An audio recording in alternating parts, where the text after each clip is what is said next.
Hey guys, tonight we walk the stone-paved streets of Pompeii, a city preserved not by choice, but by catastrophe. This thriving Roman settlement where bread still sits in ancient ovens, where tavern walls bear the scrawled names of long-dead customers, and where perfectly ordinary Romans lived their perfectly ordinary lives until a single August day in 79 AD froze them forever. But this wasn't merely a natural disaster. This was the moment when time itself stopped, catching an entire world mid-sentence, mid-gesture, mid-heartbeat. So take a moment to like this video and subscribe if what we do here speaks to you. Drop a comment letting me know where in the world you're joining us tonight. There's something beautiful about knowing our little community spans continents and time zones. Now dim the lights, maybe turn on a fan for that soft background hum, and let's ease into tonight's journey together. You're about to walk streets that haven't heard footsteps for nearly 2,000 years, but these aren't empty ruins. The echoes of daily life still cling to the walls like shadows. You've just finished your morning duties in a modest Roman domus. The sun is already climbing over the Bay of Naples. Therefore, the city around you hums with the energy of 20,000 souls going about their business.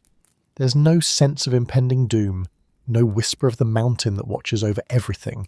Just another day in the most prosperous town in Campania. But something's different about this place. The smell hits you first, warm bread from the bakeries, the sharp tang of garum from the fish sauce vendors, wood smoke curling up from 1,000 hearths, and beneath it all, the musty scent of volcanic soil that makes everything grow so abundantly here. You can hear the rumble of cartwheels on stone, the calls of street vendors hawking everything from fresh mullet to imported silk, the constant chatter of Latin mixed with Greek and a dozen other languages of the empire. But this isn't the Pompeii of tourists and guidebooks. This is the living, breathing, sweating reality of Roman urban life. A place where fortunes are made and lost over dinner, where gladiators train in the shadow of the amphitheatre, where love affairs bloom behind painted walls, where the rhythm of daily survival beats as steadily as the heart of the empire itself. Therefore tonight we don't just visit Pompeii, we live there. We breathe its air, taste its wine, and walk in the sandals of people who had no idea they were living through history's most perfectly preserved moment. You wake not to the jarring buzz of an alarm, but to something far more ancient and reliable.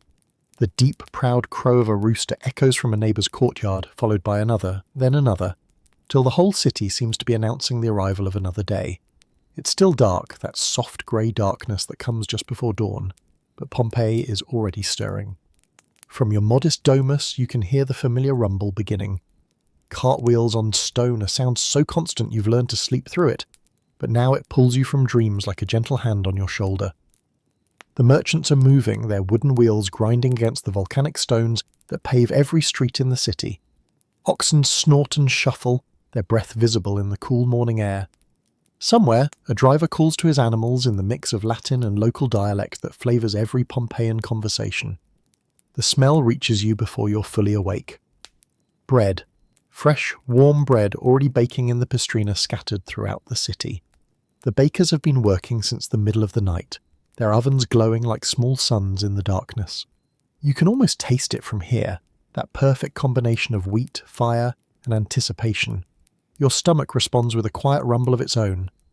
You stretch, feeling the stiffness of sleep in muscles accustomed to Roman beds, which are comfortable enough but firm in the way that suggests virtue over indulgence. Around you, the house is beginning to wake. Oil lamps flicker to life in distant rooms, tiny flames dancing against painted walls. The soft splash of water tells you that servants are already drawing the day's supply from the impluvium, the rectangular pool in your atrium that catches rainwater from the slanted roof above. Through the walls, you hear the familiar symphony of a city awakening. Shutters bang open along Via dell'Abbondanza, the main street that cuts through Pompeii like an artery. Someone is already sweeping their threshold, the scratch of straw brooms against stone creating a rhythm that will continue throughout the day. A dog barks, then another, and soon half the neighbourhood's animals are participating in their own morning conversation. The thermopolia are already seeing their first customers. These are Pompeii's fast food counters, built right into the street-facing walls of houses, with large clay pots sunk into marble counters to keep soups and stews warm. Workers who need to eat before heading to the docks or the amphitheatre to construction site queue up, coins ready, breath steaming in the morning air. You can hear the slaves hurrying past your door, their sandals slapping against stone as they carry amphorae of wine and oil, baskets of grain, bundles of cloth. The day's commerce is beginning and it waits for no one. Pompeii is a working city, a place where fortunes are made and lost with the tides and the seasons, where every dawn brings fresh opportunity and fresh competition. The city stirs like a giant creature awakening, stretching its stone limbs, shaking sleep from its tiled roofs. Smoke begins to rise from 100 workshops. Voices call greetings across narrow streets. Children's laughter mingles with the complaint of roosters and the constant comforting rumble of wheels on stone. This is how every day begins in Pompeii, with this gentle emergence from sleep into possibility. The sun hasn't even touched the peak of Vesuvius yet, but already the city pulses with life, energy, and the particular magic of human beings gathering together to make something from nothing, to turn another ordinary day into something worth remembering. There is no rushing water from pipes when you wake in Pompeii. Instead, there are clay basins filled the night before, pitchers of water warmed by loyal slaves who rose even earlier than you. The morning ablutions are a ritual of patience, of working with what the night has prepared and the servants have provided. Your clothing waits, laid out with the care that Romans bring to all matters of appearance. If you're a citizen, there's your tunic, the basic garment that every Roman male wears like a second skin. Over it, for any public appearance, goes the toga, that magnificent and impractical symbol of Roman civilization. It's a semicircle of white wool that requires both skill and help to drape properly. You cannot put on a toga alone, a fact that constantly reminds you of your place in a society built on interdependence. If you're a woman, your stola awaits, the long dress that marks you as a respectable Roman matron. Underneath, the strophium binds your chest, and over everything, when you venture outside, you'll drape your pella, the cloak that provides both warmth and the modest covering that society expects. But first, there's the careful business of making yourself presentable. Your slaves have prepared the morning cosmetics, those little pots and vials that transform sleepy faces into public ones. The makeup is not subtle by modern standards. Women dust their faces with white lead powder, seeking the pale complexion that suggests a life spent indoors, away from the vulgar tanning of manual labour. Their lips and cheeks are reddened with cinnabar or red ochre, and their eyes are lined with stibnite, that dark antimony that makes eyes look larger and more dramatic.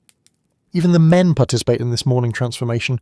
Perfumed oils are rubbed into skin to mask the inevitable odours of a world without deodorant. Hair is arranged with heated iron rods and elaborate pins. For women, the hair is a canvas for architectural achievement, piled and twisted and held in place with ivory combs and gold wire. For men, the hair is kept shorter but still carefully styled, often curled, always oiled. The jewellery comes next, those pieces that announce status as clearly as any speech. Gold rings, pearl earrings, bronze bracelets. Everything chosen not just for beauty but for message.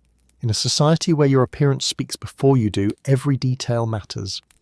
Your sandals wait by the door, sturdy leather soled with iron studs to grip the volcanic stone streets. They are built for walking on surfaces that would destroy modern shoes, designed for a city where transportation means feet and endurance means survival. Different clothes mark different roles, different occasions, different aspirations. The purple stripe on a tunic indicates senatorial rank. The width of that stripe tells the world exactly where you stand in the hierarchy. A freedman's cap announces liberation from slavery. A child's toga praetexta, bordered with purple, marks the transition to adulthood still ahead. Getting dressed in Pompeii is not the quick business of modern life. It's a ceremony, a daily declaration of who you are and who you intend to be.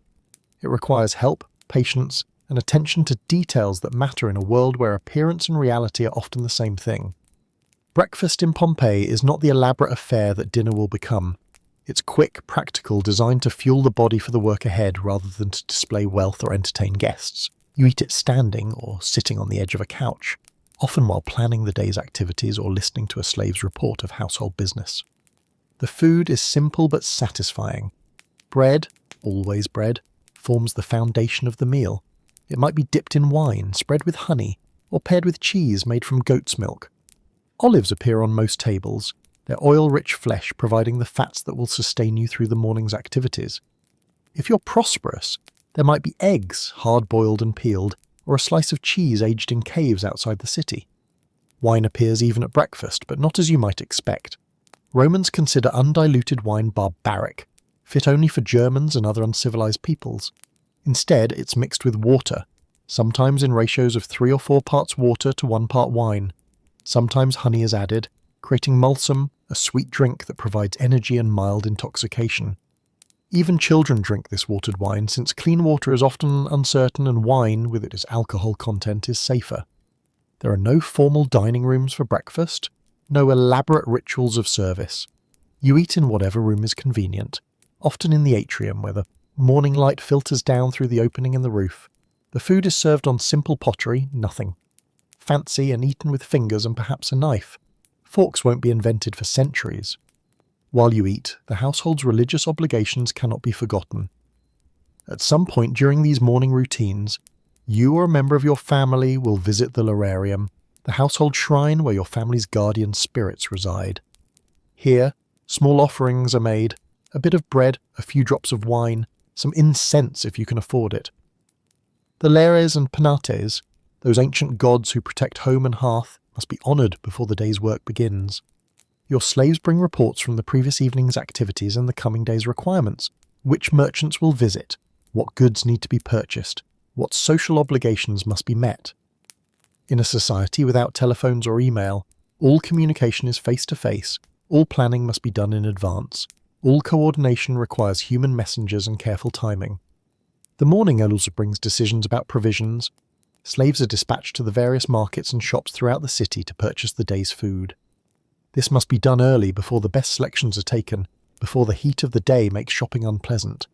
They carry baskets and jugs, coins carefully counted, instructions carefully given. Morning ablutions are performed in private quarters, away from the public areas of the house.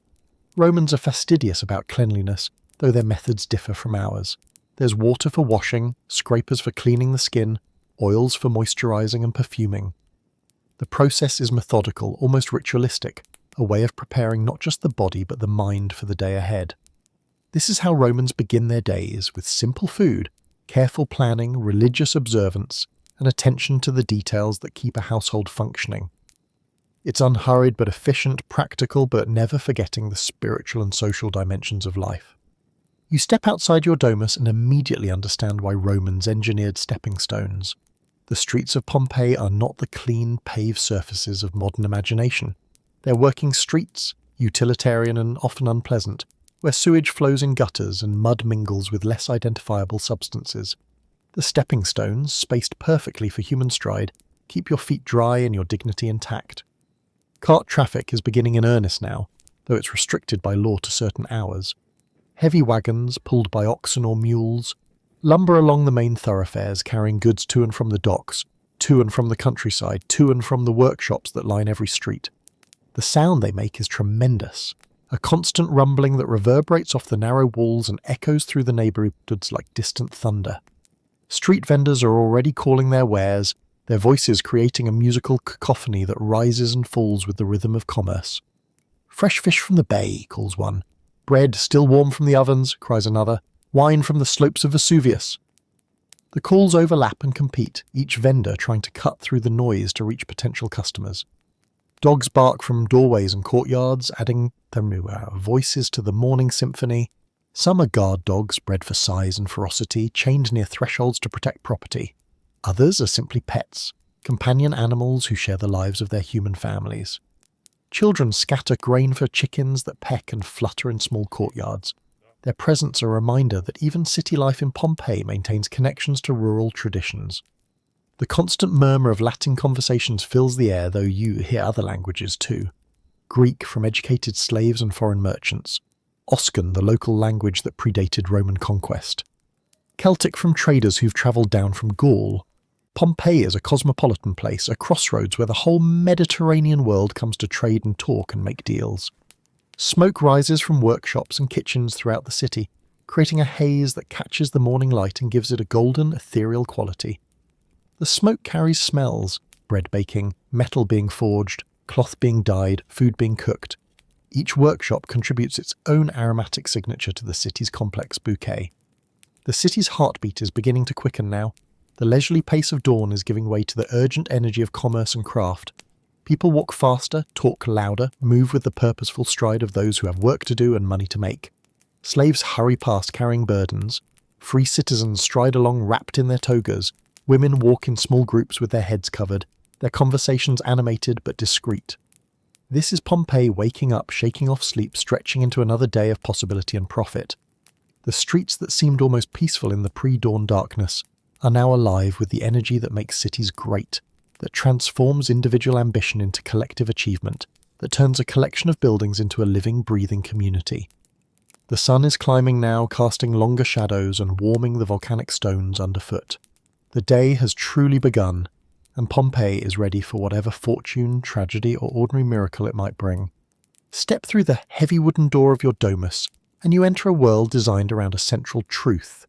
In Roman society, the home is theatre, and you are always performing. The first room you encounter is the atrium, a grand entrance hall that serves as stage, office, and shrine all at once. Above your head, the roof opens to the sky through a rectangular hole called the compluvium, and directly below, the impluvium catches rainwater in a shallow, marble-lined pool that reflects clouds and light into the room's corners. This is where you receive clients each morning, where business is conducted, where your social status is displayed for all to see. The walls rise around you, painted in rich reds, deep blues and golden yellows covered with frescoes that tell stories of gods and heroes, gardens and landscapes. These aren't just decorations, they're statements, windows into worlds of culture and sophistication, proof that you possess both wealth and taste. The floor beneath your feet is a masterpiece in itself. Tiny tiles, smaller than your thumbnail, form intricate patterns that seem to shift and dance as you walk. Some mosaics depict scenes from mythology, others create geometric patterns that draw the eye toward the tablinum, the master's office at the far end of the atrium. Near the entrance you might find a mosaic of a dog with the words Cave Canem, beware of dog, a warning that's both practical and whimsical. Beyond the atrium lies the tablinum, your private office where the most important business of the household is conducted. Here, wooden tablets covered in wax hold records of debts and credits, contracts and correspondence.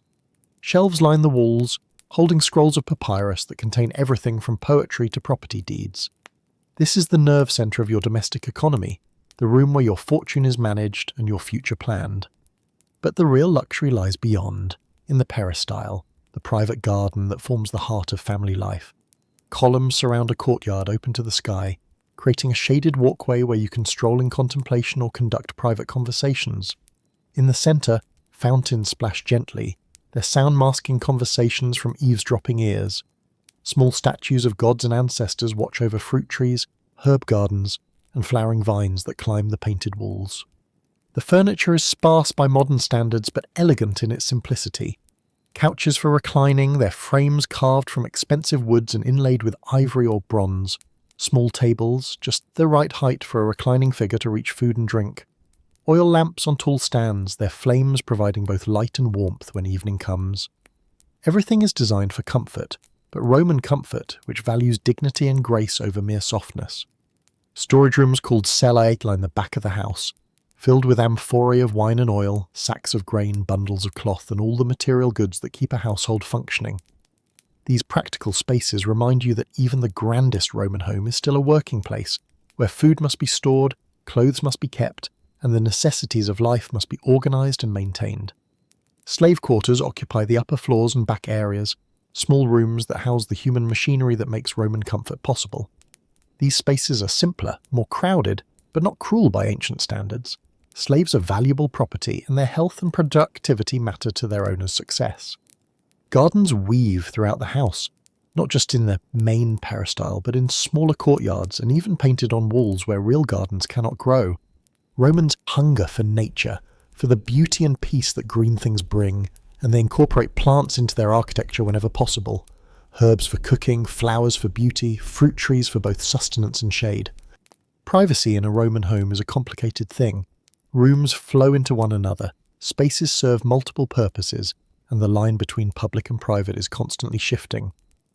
What matters is not solitude but appropriate behaviour, not isolation but proper presentation. You live always aware that others are watching, judging, measuring your actions against the standards of Roman virtue. This is more than architecture.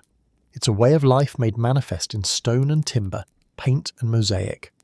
Every room tells a story about who you are and who you aspire to be. Every detail reinforces the values that hold Roman society together. Every space serves both practical and symbolic purposes that would have been immediately understood by anyone who crossed your threshold. Step outside your domus and the city reveals its careful organisation, a hierarchy written in stone and timber that tells the story of Roman society with architectural clarity. Your neighbourhood is a living map of status, wealth, and function, where every building speaks its occupant's place in the world.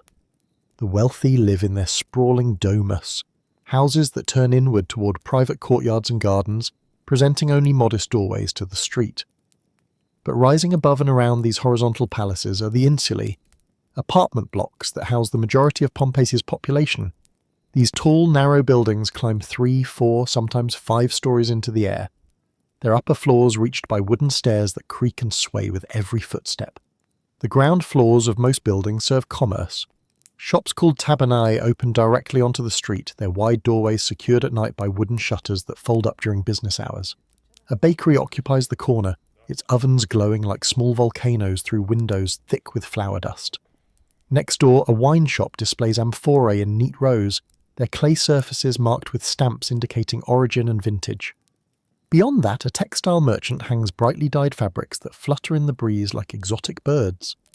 These workshops are not separate from residential life, but integrated into it. The baker lives above his ovens, the wine merchant sleeps over his shop, the textile worker's family shares space with looms and dye vats. The boundary between home and work is thin, often invisible, and these smells, sounds, and rhythms of commerce penetrate every aspect of daily life. Private baths exist in some of the grander homes, small rooms with heated floors and marble basins, but most people depend on the public thermae. These magnificent bath complexes serve as community centres, social clubs, and hygiene facilities all at once. Different neighbourhoods boast different quality of baths, and your choice of which one to patronise says as much about your social aspirations as your address. The streets themselves vary dramatically in width and importance. Via dell'Abbondanza, the main thoroughfare, is wide enough for 2 carts to pass, paved with large volcanic stones that show wear patterns from decades of traffic. Smaller streets narrow to barely shoulder width, creating intimate corridors where neighbours cannot help but know each other's business. Neighbourhood social hierarchies are visible in every detail. The quality of door fittings, the elaborateness of street-facing decorations, the size and condition of the stepping stones, even the type of animals that live in courtyards. Everything contributes to a complex system of social signalling that residents read as easily as written text. Different districts serve different purposes, creating an urban rhythm that varies from block to block. Near the docks, warehouses and workshops dominate, their large doorways and practical architecture reflecting the serious business of moving goods. Around the forum, grander buildings house law courts and government offices. In residential areas, the pace slows, and architecture turns inward toward private comfort and family life. Water flows through the neighbourhood in lead pipes and stone channels, connecting every building to the aqueduct system that brings fresh mountain water to the city. Public fountains mark important intersections, their constant flow providing both practical necessity and pleasant sound, gathering places where news is shared and gossip exchanged. The rhythm of neighbourhood life pulses with predictable patterns. Morning brings the opening of shops and the first customers of the day. Afternoon sees peak commercial activity. When the streets fill with buyers and sellers, when workshops hum with productivity, when the social machinery of the city operates at full capacity. Evening brings a gradual retreat behind doors and shutters as public life gives way to private pleasures and family obligations. At the heart of every Roman city lies the Forum, and Pompeii's is no exception. This rectangular plaza serves as the city's living room, its stage, its courthouse, and its marketplace all at once. Surrounded by colonnades that provide shade from the Mediterranean sun, the Forum buzzes with the energy of civic life from dawn until dusk. Here, politics and commerce intertwine in the eternal Roman dance of power and profit. Citizens gather to hear announcements from magistrates, to witness legal proceedings, to conduct business deals that might involve goods from Africa, Britain, or India. The marble paving stones, worn smooth by countless feet, reflect the morning light and echo with conversations in 6 languages. The basilica stands like a temple to justice and commerce at one end of the Forum. Inside its vast hall, merchants settle disputes, lawyers argue cases, and citizens petition for redress of grievances. The space is designed to impress, with soaring columns and painted walls that remind everyone of Rome's power and permanence. Justice in Roman hands is both practical and theatrical, conducted in spaces that reinforce the majesty of law. Temples scatter throughout the city like anchors for the divine, each dedicated to different gods who oversee different aspects of life. The Temple of Jupiter dominates the forum's north end, its massive columns and elaborate pediment announcing the king of gods' importance in civic affairs. Smaller temples honour Venus, Apollo, Isis, and a dozen other deities, each serving communities of worshippers who find in their gods the protection and meaning that make life bearable. The amphitheatre crouches at the city's edge like a stone beast, its oval form containing space for 20,000 spectators who come to watch gladiators fight, criminals die, and exotic animals hunt each other for entertainment. The building is an architectural marvel, designed to move crowds efficiently and provide clear sightlines from every seat, but it's also a reminder of Roman values, where courage and death dance together in public spectacle. Public fountains mark important intersections throughout the city, their constant flow providing both practical necessity and acoustic pleasure.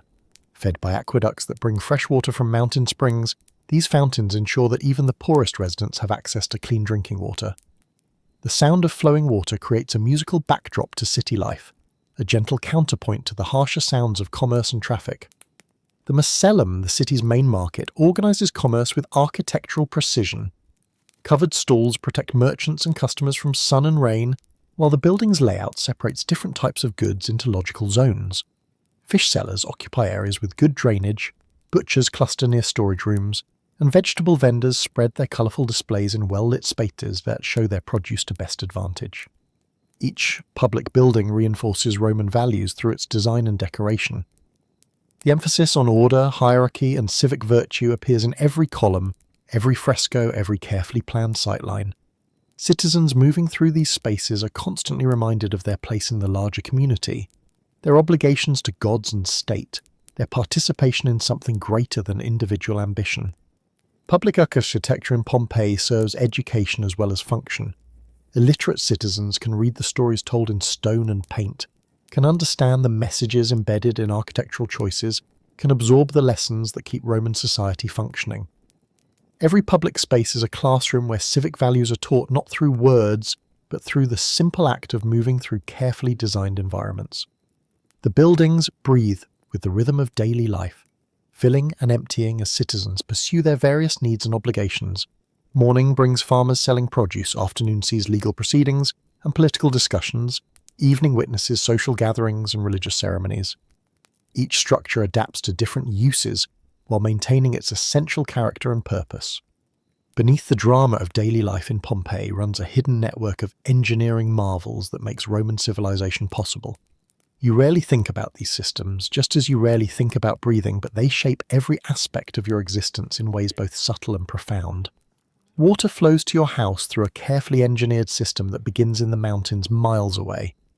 The aqueduct that serves Pompeii taps into springs in the Apennines, channeling their flow through stone channels that maintain a precise gradient across dozens of miles. The water arrives in the city under pressure, distributed through lead pipes that snake beneath streets and into buildings, providing the liquid foundation for urban life. The engineering required for this system staggers the imagination. Every slope must be calculated, every joint sealed, every branch planned to ensure adequate pressure throughout the network. Roman engineers have solved problems that would challenge modern builders, creating infrastructure that functions reliably decade after decade with minimal maintenance. Public latrines demonstrate Roman practicality at its most basic level. These communal facilities feature rows of seats with holes cut in marble slabs, beneath which flows a constant stream of water that carries waste away to sewers that empty into the harbour. The design is efficient, hygienic by ancient standards, and social, as Romans conduct business and conversation while attending to bodily necessities. Street lighting transforms evening into extended day, at least along major thoroughfares. Oil lamps mounted on posts provide pools of light that allow commerce and social life to continue after sunset. The lamps require constant attention, slaves who trim wicks and refill reservoirs, but they create possibilities for urban life that would be impossible in complete darkness. Waste management operates through a combination of sewers, collection systems, and recycling that keeps the city habitable despite its dense population. Human waste flows through stone channels to the sea, while organic garbage feeds pigs and dogs, and broken pottery finds new life as building material or road fill. Nothing is truly discarded in a society where scarcity makes every material valuable. Road maintenance requires constant attention from teams of workers who replace worn stones, clear drainage channels, and repair damage caused by heavy traffic and winter weather. The volcanic stones that pave Pompeii's streets are durable but not indestructible, and keeping them level and properly fitted demands skilled labour and regular investment. The infrastructure extends beyond physical systems to include the human networks that keep everything functioning. Water distribution requires workers who monitor pressure and clear blockages. Street cleaning needs teams who sweep debris and maintain drainage. Lamp lighting depends on slaves who work through the night to keep the city illuminated. These systems represent massive investments of labour and resources, but they pay dividends in the form of urban life that would be impossible without them. Clean water prevents disease, efficient waste removal keeps the air breathable, good roads enable commerce, and lighting extends the productive day. The infrastructure makes Pompeii not just a large village but a true city, a place where thousands of people can live and work in close proximity without destroying each other or their environment. You take it all for granted because it works so reliably, so invisibly, that it seems like a natural feature of the world rather than a human achievement. But every drop of water that flows from your household fountain, every step you take on smooth pavement, every evening stroll by lamplight represents the accumulated ingenuity of generations of engineers, the coordinated labour of thousands of workers, and the sustained commitment of a civilization that understands that some investments pay returns for centuries. You enter the Macellum and immediately understand why Romans consider commerce an art form. The market spreads before you in organised chaos, each stall and counter positioned with the precision of a military formation, yet humming with the unpredictable energy of human ambition. The morning light filters through the covered portico, casting dancing shadows across displays of goods that have travelled from the far corners of the empire to reach this single square of Pompeian stone. The fish sellers occupy the choicest spots, their wares displayed on marble slabs that stay cool even in the Mediterranean heat. Silvery mackerel gleam like coins fresh from the mint, their scales catching the light as vendors sprinkle them with seawater to maintain their illusion of life.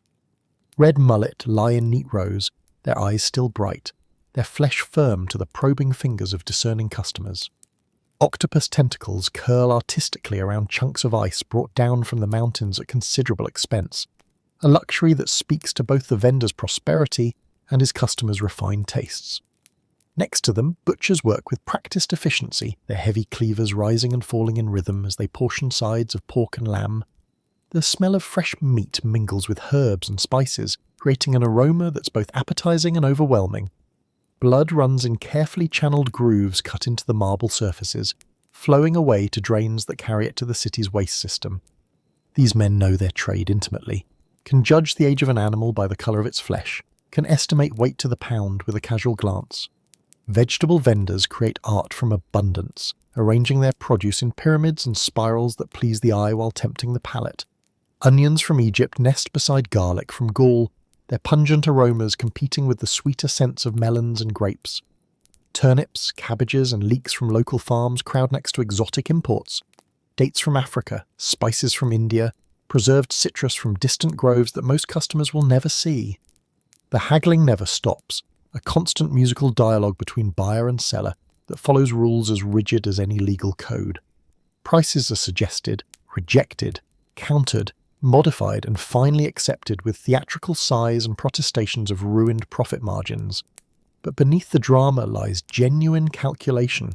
Both parties know the real value of goods, understand market conditions, recognise the quality differences that justify price variations. Weights and measures are supervised by the aedles, city officials whose bronze standards ensure fair dealing. Their presence reminds everyone that commerce operates within legal frameworks, that fraud carries consequences, that the city's reputation for honest dealing attracts merchants from across the Mediterranean. A false weight can result in fines, public humiliation, or expulsion from the market, punishments that destroy livelihoods built over generations. Imported goods occupy the most prestigious stalls, their exotic origins adding value beyond mere utility. Silk from China drapes like liquid light across wooden displays. Amber from the Baltic glows with trapped sunlight. Ivory from African elephants waits to be carved into jewellery and decorative objects. These items speak to Pompeii's connections to a wider world, its participation in trade networks that span continents and cultures. Seasonal variations create rhythms that experienced shoppers read like calendars. Spring brings young vegetables and fresh cheeses. Summer offers fruits at their peak, when sugar concentrates in flesh warmed by long days of Mediterranean sun. Autumn delivers nuts, preserved meats, and the first pressing of olive oil. Winter limits choices, but intensifies flavours, when stored goods reach their full complexity and import prices rise with transportation difficulties. The social ritual of daily shopping weaves through all this commercial activity. Wives of prosperous citizens arrive here with retinues of slaves, their shopping expeditions serving as displays of wealth and social position. They examine goods with practiced eyes, their choices reflecting both personal taste and public image. What you buy, where you buy it, and how you buy it all contribute to your reputation in a community where privacy is limited and observation constant. Slaves do the heavy lifting and carrying, their strong backs and patient demeanour making possible the comfortable lives of their owners. They know quality as well as their masters, can spot the difference between fresh and stale, between local and imported, between honest goods and clever counterfeits. Their expertise makes them valuable beyond their purchase price, partners in the domestic economy that keeps Roman households functioning. Quality control operates through reputation and relationship as much as official oversight. Vendors who consistently provide good products at fair prices build customer loyalty that sustains them through difficult seasons. Those who cheat or deceive quickly find themselves without buyers, their stalls empty while competitors prosper. The market rewards honesty not from moral principle, but from practical necessity. Trade connects Pompeii to the entire Roman world and beyond. The olive oil comes from Spain, the wine from Gaul, the wheat from Egypt, the pepper from India. Each purchase represents a complex chain of production, transportation, and distribution that links this single marketplace to farmers, sailors, merchants, and craftsmen scattered across 3 continents. Your morning shopping expedition participates in an economic network more sophisticated than most modern systems. Walk down any street in Pompeii and you enter a symphony of skilled hands transforming raw materials into the goods that make civilization possible. The workshops line every thoroughfare, their open doorways revealing glimpses of ancient technologies that have perfected their processes through centuries of refinement. Here, human knowledge passes from master to apprentice in an unbroken chain that stretches back to the earliest days of Roman innovation. The Fullones operate what might be the least glamorous but most essential industry in the city. These cloth cleaners and processors work with urine collected from public latrines and private households, the ammonia content providing the chemical foundation for their trade. You can smell their workshops from blocks away, a sharp, acrid odour that announces both their presence and their importance. Inside, workers stomp on fabrics in large vats, their feet providing the agitation that works cleaning solutions into fibres. The process is labour-intensive, time-consuming, and absolutely necessary for maintaining the white togas and clean stolas that Roman society demands. Bakeries anchor neighbourhood commerce with the most vital of all trades. Their massive stone mills, turned by donkeys walking endless circles, grind wheat into flour with patient persistence. The ovens burn day and night, their brick chambers maintaining temperatures that would be impossible to achieve with domestic equipment. Master bakers understand fermentation with scientific precision, though they lack the vocabulary to explain the biological processes that transform flour and water into the staff of Roman life. Their products range from coarse bread for slaves to fine white loaves for the wealthy, each recipe carefully guarded and each batch stamped with the baker's distinctive mark. Metalworkers shape iron, bronze, and precious metals with skills that border on magical. Their forges glow like captured pieces of the sun, heating metals to precisely the right temperatures for working. Some specialize in tools, creating the implements that make other crafts possible. Others focus on jewelry, transforming gold and silver into wearable art that displays wealth and status. The most skilled work with bronze, casting statues and decorative objects that will outlast the civilization that creates them. Potters spin clay into vessels of every description, their wheels turning with hypnotic regularity as formless earth takes shape under experienced hands. They understand clay composition, firing temperatures, and glaze chemistry through generations of accumulated knowledge.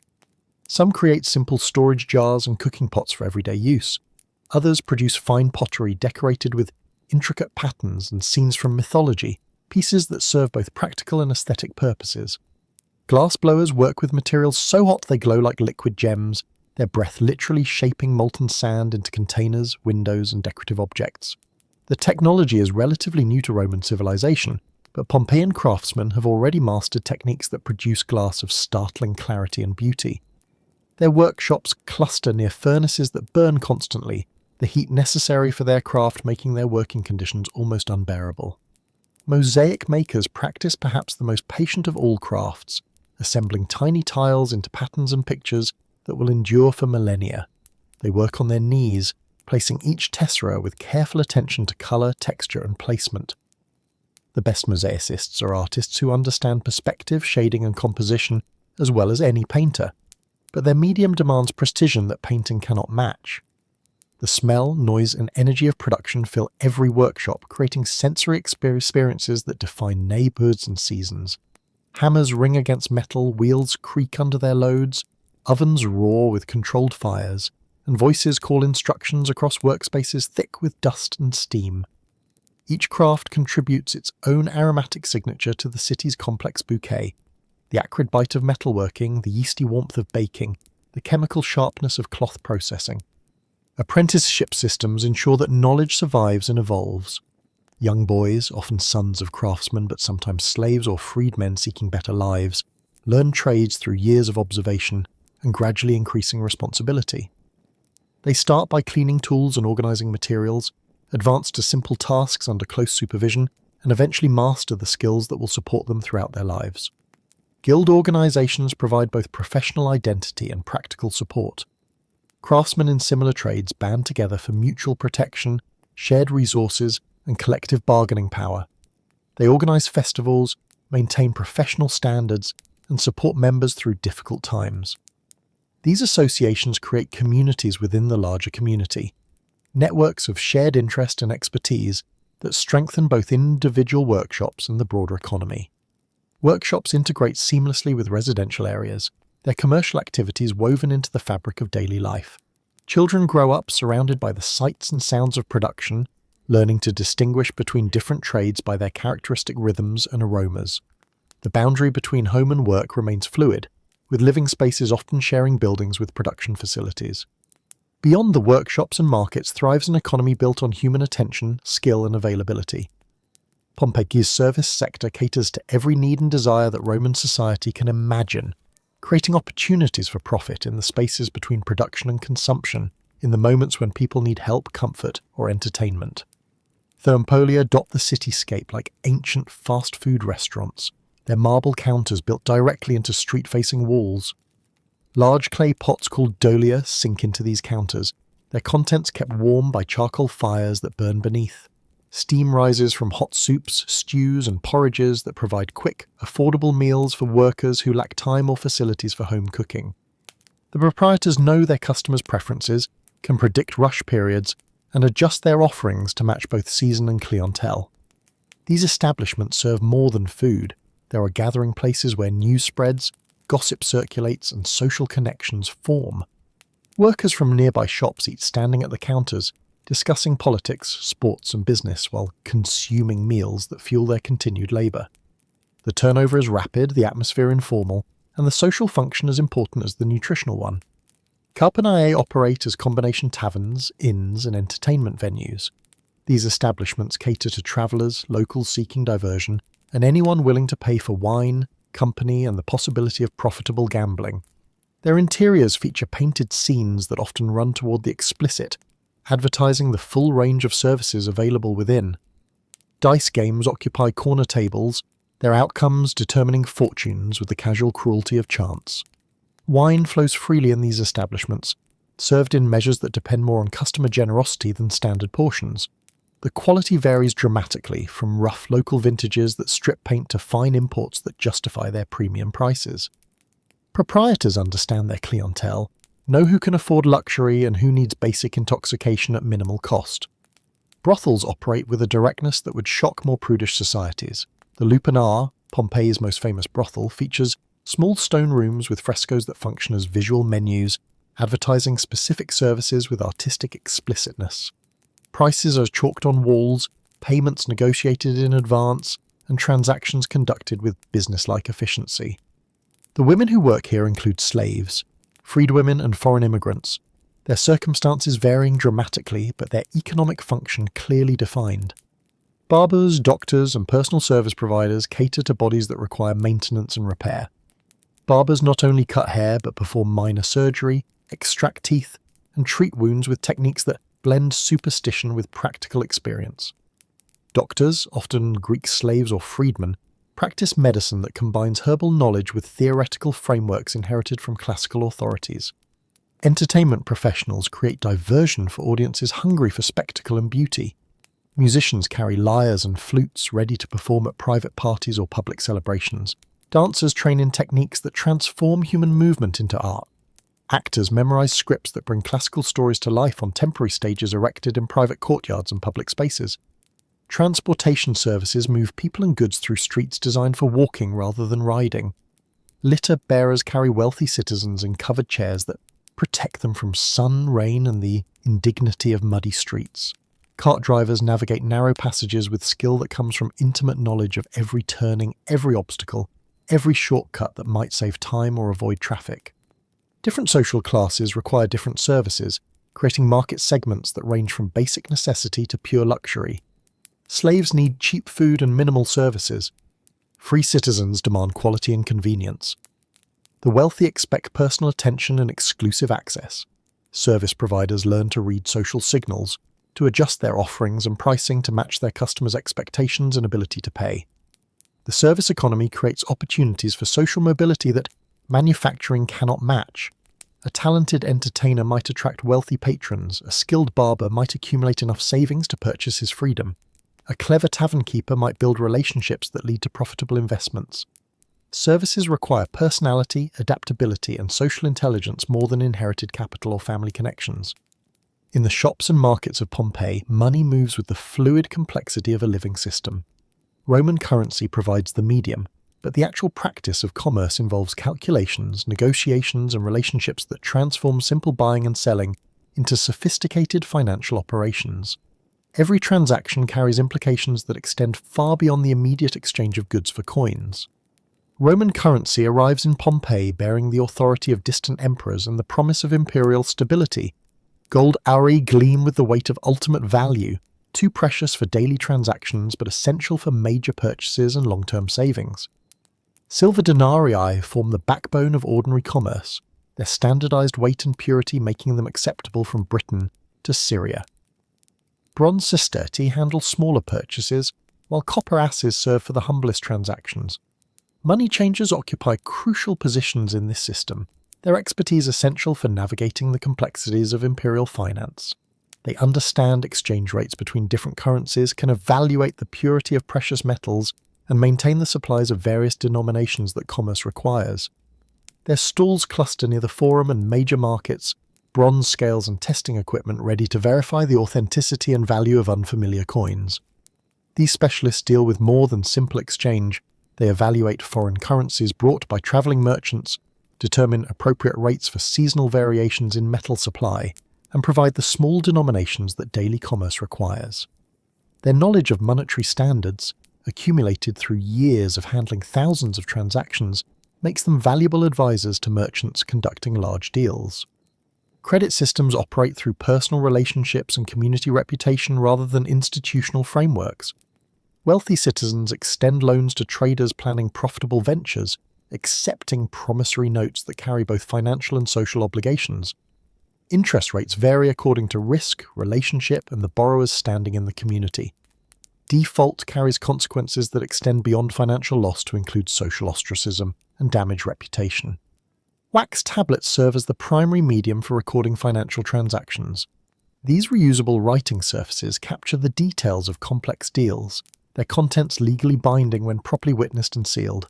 Slaves trained in accounting maintain these records, their literacy and mathematical skills making them valuable assets in households that depend on accurate financial information.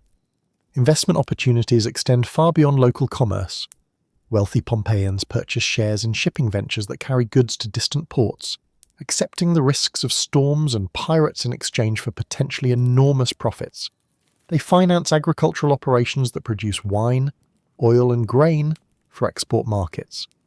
Some invest in gladiatorial schools, entertainment venues, and other enterprises that serve the empire's appetite for spectacle. The wealthy manage their fortunes through diversified portfolios that spread risk across multiple ventures and geographic regions. They understand that political changes, natural disasters, and economic fluctuations can destroy single investments, so they maintain holdings in land, trade goods, financial instruments, and productive enterprises that provide both security and growth potential. Daily transactions in Pompeii's markets operate primarily on a cash basis, but even small purchases involve financial sophistication. Vendors must calculate exchange rates between different denominations, provide change in appropriate coins, and maintain sufficient supplies of currency to serve their customers. They understand seasonal patterns in money supply, know when particular coins become scarce, and adjust their practices accordingly. The flow of money through Pompeii reflects the city's position in imperial trade networks. Coins arrive with merchants carrying goods from distant provinces, circulate through local commerce, and depart with other traders heading to new markets. This constant movement creates a dynamic system where Pompeian commerce participates in economic cycles that span the entire Mediterranean world. Financial success in Pompeii requires more than simple arithmetic, demands understanding of market conditions, evaluation of risk and opportunity, maintenance of relationships that provide access to information and resources, and careful management of reputation in a community where trust determines access to credit. The most successful merchants and investors combine financial acumen with social intelligence, creating wealth through their ability to navigate both economic and personal relationships with equal skill. Your stomach reminds you it's time to eat with a gentle rumble that mingles with the sounds of the bustling street. In Pompeii, food isn't just sustenance, it's the rhythm that shapes your day, the social glue that binds families and communities, and the clearest marker of where you stand in the world's hierarchy. Every meal tells a story, every bite carries the weight of tradition, and every shared cup of wine weaves you deeper into the fabric of Roman life. The foundation of your existence, like every Roman's, is bread. Not the soft, pillowy loaves you might imagine, but dense, substantial rounds that require real effort to tear apart. The pistores, the bakers of Pompeii, begin their work while the stars still hold court in the sky, grinding grain between massive volcanic stone wheels turned by donkeys plodding in endless circles. The rhythmic scraping of stone against stone becomes the city's heartbeat, and the smell of yeast and flour mingles with the sulphur-tinged air that drifts down from Vesuvius. You can judge a family's wealth by their bread. The wealthy enjoy white loaves made from the finest wheat, soft enough to soak up the expensive oils and sauces that grace their tables. The poor make do with dark, coarse bread mixed with beans, barley, and whatever grain the harvest has provided. But even the humblest loaf carries dignity here. Bread is sacred, tied to Ceres, goddess of the harvest, and wasting even a crumb is considered an affront to the gods who bless the fields. Your morning bread comes alive with the sharp, salty tang of garum, that ubiquitous fish sauce that appears on every table, rich or poor. Made from fish entrails, salt, and herbs fermented in the Mediterranean sun for months, garum is Rome's gift to flavour, the ancestor of every condiment that will follow. It's poured over vegetables, mixed into sauces, and used to enhance everything from eggs to meat. The smell is intense, oceanic, almost overwhelming to unfamiliar senses, but after years of Roman life, it becomes as comforting as the scent of your mother's cooking. With your bread and garum, you'll likely enjoy olives, those wrinkled green and black orbs that grow so abundantly in the Mediterranean climate. Some are cured in brine, others in salt, still others pressed for their golden oil that lubricates both cooking and commerce. The oil doesn't just flavour your food, it lights your lamps, conditions your skin, and even serves as soap when mixed with ash. Every drop is precious, stored in carefully sealed amphorae that bear the marks of their distant origins, from Spain, North Africa, or the Greek islands. Cheese appears on your table in various forms, from fresh soft curds that crumble at the touch to aged wheels that have hardened into tools suitable for grating over hot dishes. The goats and sheep that provide this bounty graze on the volcanic slopes around Pompeii, their milk carrying subtle flavours of wild herbs and mountain air. Making cheese is an art passed down through generations, and the best cheesemakers guard their secrets as closely as gladiators guard their lives. If you're fortunate enough to afford a meat, it arrives at your table with ceremony and gratitude. Pork is the most common, from pigs that root through the city's refuse and countryside acorns, their flesh rich and fatty. Lamb appears on special occasions, tender and delicate, often roasted with herbs that grow wild on Vesuvius's slopes. Poultry, chicken and duck provide both eggs and eventual meat, though keeping them alive for daily eggs often makes more economic sense than one grand meal. Fish swim to your table from the Bay of Naples, still glistening with seawater in the morning's catch. Sardines, anchovies and mullet are the common people's protein, grilled over charcoal braziers until their skin crackles and their flesh flakes into sweet, smoky morsels. The wealthy enjoy larger fish, brought alive in seawater tanks to ensure freshness, prepared by skilled cooks who know exactly how long to leave them over the flames. Your wine, and you do drink wine with every meal, arrives diluted with water in proportions that depend on the time of day and your intentions. Pure wine is considered barbarian, fit only for Germanic tribes who know no better. Roman wine is a social lubricant, a religious offering, and a daily necessity all rolled into one. It might be sweetened with honey to create balsam, spiced with pepper and herbs, or mixed with snow brought down from mountain peaks for special occasions. The grapes that become your wine grow on the fertile slopes surrounding Pompeii, their roots drinking deeply from soil enriched by ancient volcanic eruptions. Vesuvius, the mountain that will one day end this city's story, provides the very richness that makes its wine famous throughout the empire. The irony is lost on you as you sip the dark red liquid, feeling its warmth spread through your chest and ease the day's concerns. Dining in your home isn't simply about consuming food, it's a carefully choreographed performance that reinforces every relationship and hierarchy in your world. The triclinium, your dining room, centers around 3 couches arranged in a U-shape around a low table. You don't sit to eat, you recline, propped on your left elbow while your right hand navigates the meal. This position of leisure marks you as civilized, distinct from barbarians who squat or stand to eat like animals. Your slaves appear and disappear like shadows, bearing platters and removing empty dishes with practiced silence. They wash your hands between courses, pouring warm water from silver pitchers over your fingers while catching the runoff in ornate basins. Table manners matter intensely here. You eat with your fingers, but delicately, using bread as a plate and a scoop, tearing meat with your hands, but never appearing crude or rushed. Conversation flows with the wine, following unwritten rules about appropriate topics and timing. During the first course, you might discuss business or politics. As the meal progresses and the wine takes hold, talk turns to gossip, philosophy, or entertainment. Women, if present, participate differently than men, their contributions filtered through different expectations and social boundaries. The kitchen that produces these meals occupies a surprisingly small space in most homes, a cramped room dominated by a charcoal brazier and storage jars. There's no chimney, just openings in the roof that allow smoke to escape, leaving everything touched by the scent of cooking fires. Your cook, usually a slave with specialized skills, works magic in this confined space, juggling multiple dishes over glowing coals, timing each element to arrive at the table at precisely the right moment. Storage happens in massive ceramic amphorae, their pointed bottoms nestled into stands or buried in sand to keep contents cool. Wine, oil, garum, and preserved fruits wait in these earthenware containers, sealed with wax and cork, labelled with painted inscriptions that tell their origin and contents. The kitchen doubles as a pharmacy, its shelves lined with herbs and spices that treat everything from indigestion to heartbreak. For those who can't afford elaborate home cooking, or who live in cramped apartment quarters without proper kitchens, Pompeii's streets offer salvation in the form of thermopolia, the ancient world's fast food. These corner establishments feature marble counters with circular openings that hold large pottery jars, their contents kept warm by charcoal burning in chambers below.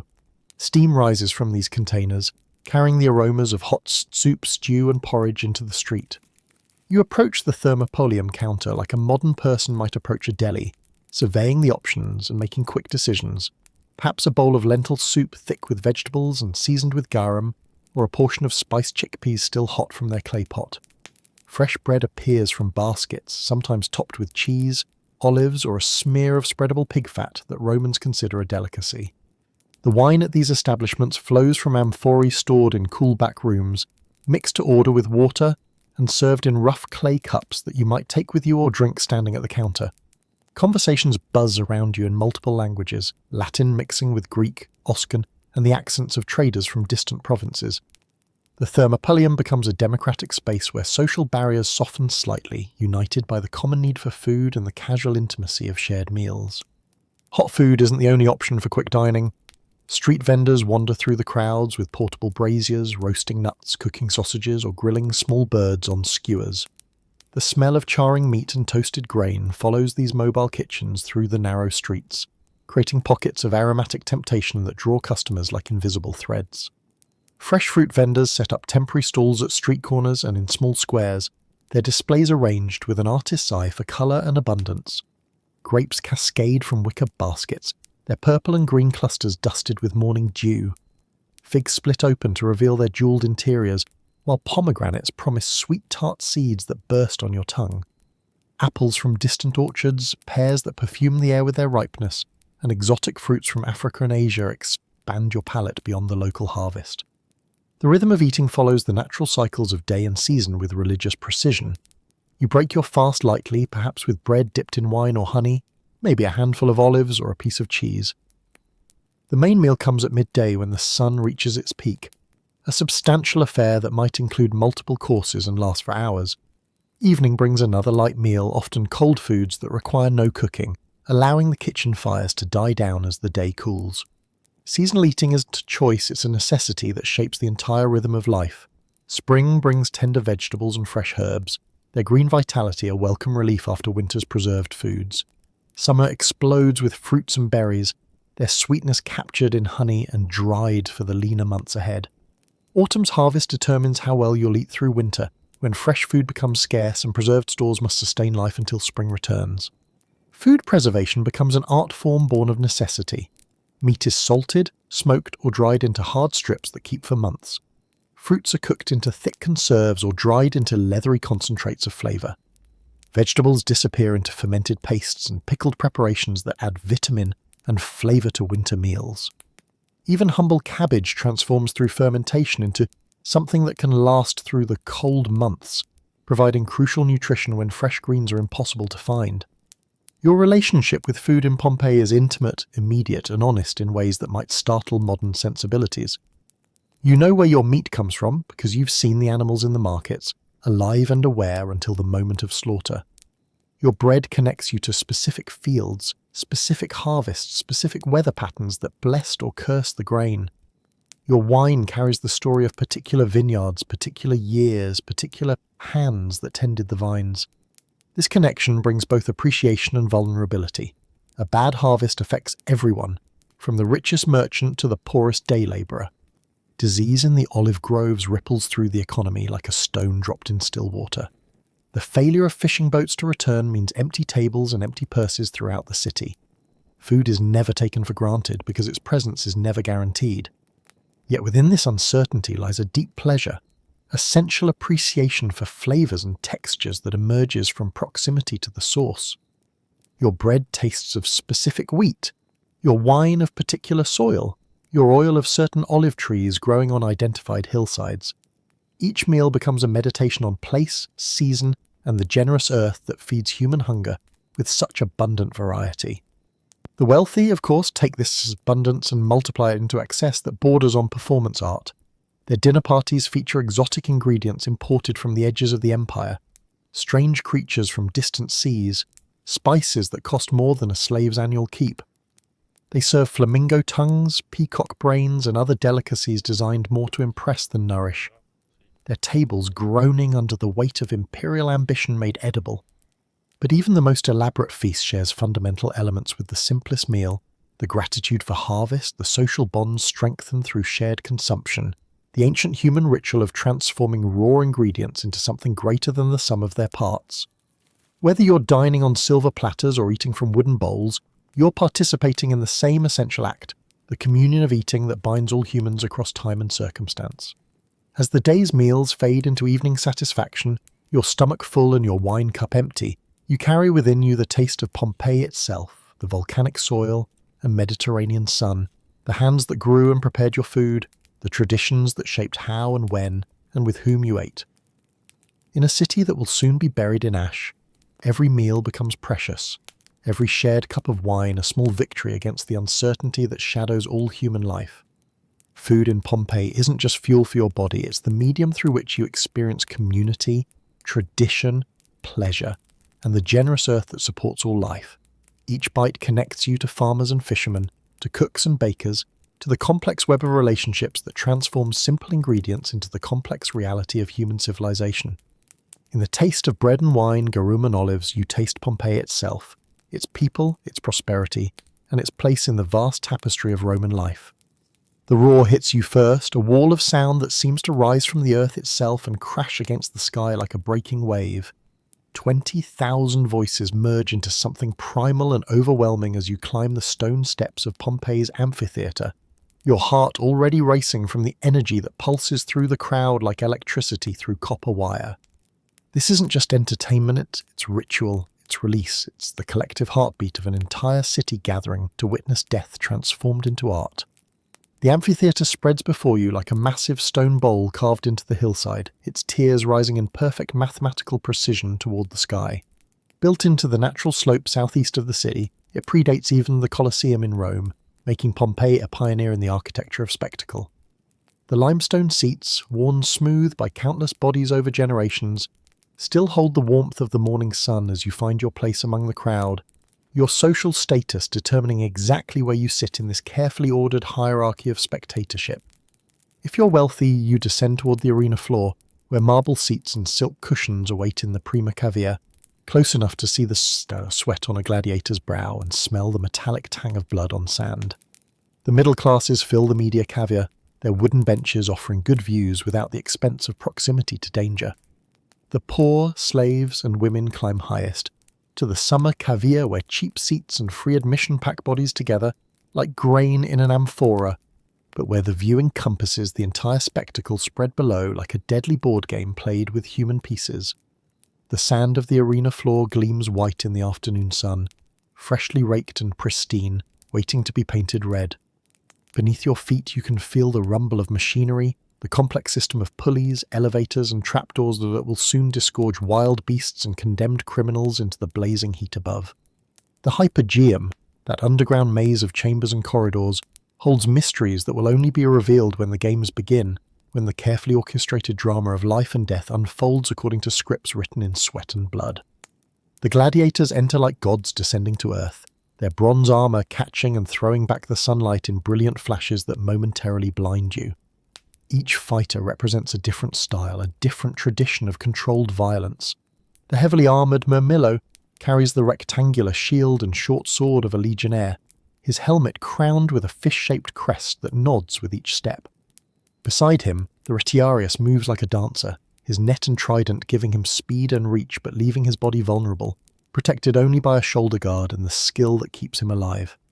The Thraex, with his curved seeker and small round shield, represents the exotic appeal of Thracian fighting techniques, while the Secutor pursues with methodical determination, his smooth helmet designed to avoid entanglement in his opponent's net.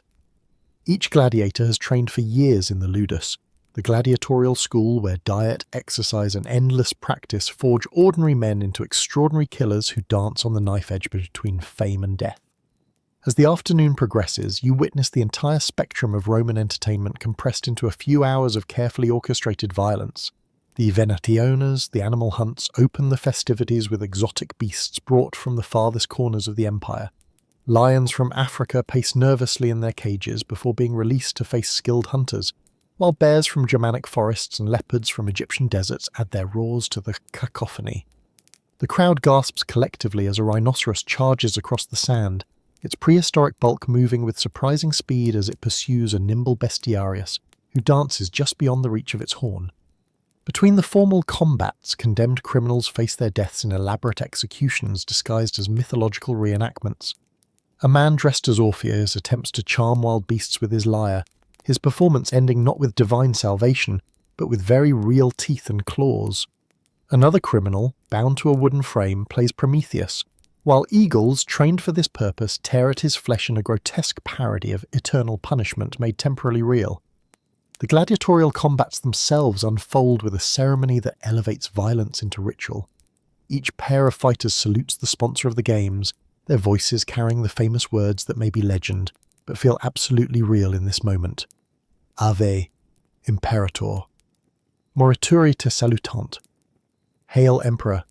Those who are about to die salute you. The crowd falls silent as the referee checks weapons and armor, ensuring that the contest will be fair within the brutal parameters of legalized murder. When combat begins, you find yourself drawn into the rhythm of it despite any reservations your civilized mind might harbor. The clash of bronze on bronze, the scrape of sandals on sand, the controlled breathing of men for whom a single mistake means death. The crowd around you becomes a single organism, inhaling sharply when a fighter stumbles, exhaling in relief when he recovers, shouting advice and encouragement as if their voices could influence the outcome of this steel against foe. The betting never stops, coins changing hands with each exchange of blows as spectators wager not just on the final outcome but on every moment of the combat. Will the Retiarius land his net on the first throw? How many times will the Secutor charge before landing a decisive blow? The mathematical precision of Roman gambling meets the chaos of mortal combat, creating a secondary layer of excitement that pulses through the crowd like a second heartbeat. When a gladiator falls, wounded but not dead, the crowd's voice becomes judge and jury. Thumbs turned upward, spare a brave fighter who has shown courage and skill, allowing him to live and fight another day. Thumbs turned downward seal the fate of a coward or a fighter who has failed to entertain, demanding the death blow that transforms spectacle into sacrifice. The victorious gladiator looks to the crowd, to the sponsor, to the gods themselves for permission to take or spare a life, his sword poised at his opponent's throat while 20,000 voices decide another man's fate. But the amphitheatre isn't the only stage for Pompeii's entertainment. When evening falls and the blood-soaked sand has been raked clean, the city's cultural life moves to more refined venues where the mind takes precedence over the sword. The theatre, built into the hillside near the amphitheatre, offers a different kind of spectacle, one that feeds the soul rather than the bloodlust. Greek tragedies unfold on the stone stage, their ancient words given new life by actors whose voices carry across the semicircular orchestra to reach every seat in the house. Aeschylus, Sophocles and Euripides speak through these performers, their timeless themes of fate, honour and divine justice resonating in a city that lives daily with the capricious power of gods and nature. The actors wear elaborate masks that amplify their voices and transform their faces into archetypal expressions of joy, sorrow, rage and despair. Roman comedies provide lighter fare, their plots revolving around mistaken identities, clever slaves outwitting their masters, and young lovers overcoming parental opposition through wit and fortune. Plautus and Terence wrote these works for audiences exactly like the one that fills Pompeii's theatre. Urban Romans who recognise themselves in the characters' struggles with money, love, and social ambition. The laughter that echoes from the stone seats feels immediate and genuine, proof that human nature remains constant across centuries and cultures. Between the formal dramatic presentations, travelling performers bring the variety and spontaneity to Pompeii's entertainment landscape. Mimes act out familiar scenarios without words, their exaggerated gestures and facial expressions telling stories that transcend language barriers. Musicians play double flutes, lyres, and percussion instruments in combinations that create melodies both haunting and joyful, their music providing soundtrack to everything from religious ceremonies to private dinner parties. Dancing girls, their movements both athletic and sensual, perform in private homes and public spaces, their art walking the fine line between entertainment and something more intimate. Their costumes, light and flowing, allow for movements that would be impossible in the heavy robes of daily life, their bodies becoming instruments for expressing emotions and stories that words cannot capture. Religion in Pompeii isn't separate from daily life, it is daily life, woven so completely into the fabric of ordinary existence that separating the sacred from the secular becomes impossible. Every home contains its lararium, a small shrine dedicated to the household gods who protect family, property, and prosperity. These aren't distant, abstract deities, but intimate companions who share your breakfast, oversee your business dealings, and guard your sleep. Your morning begins with offerings at the lararium, small portions of food and wine placed before painted images of the lares familiares, the spirits of your ancestors who continue to watch over their descendants. The genius of the paterfamilias, the divine spirit that inhabits the head of the household, receives particular attention, his continued favour essential for the family's continued prosperity. Incense burns in small bronze holders, its fragrant smoke carrying prayers and gratitude upward to gods who feel as real and present as your own family members. Public temples dot the cityscape like anchors for the community's spiritual life, each dedicated to specific deities who oversee different aspects of human existence.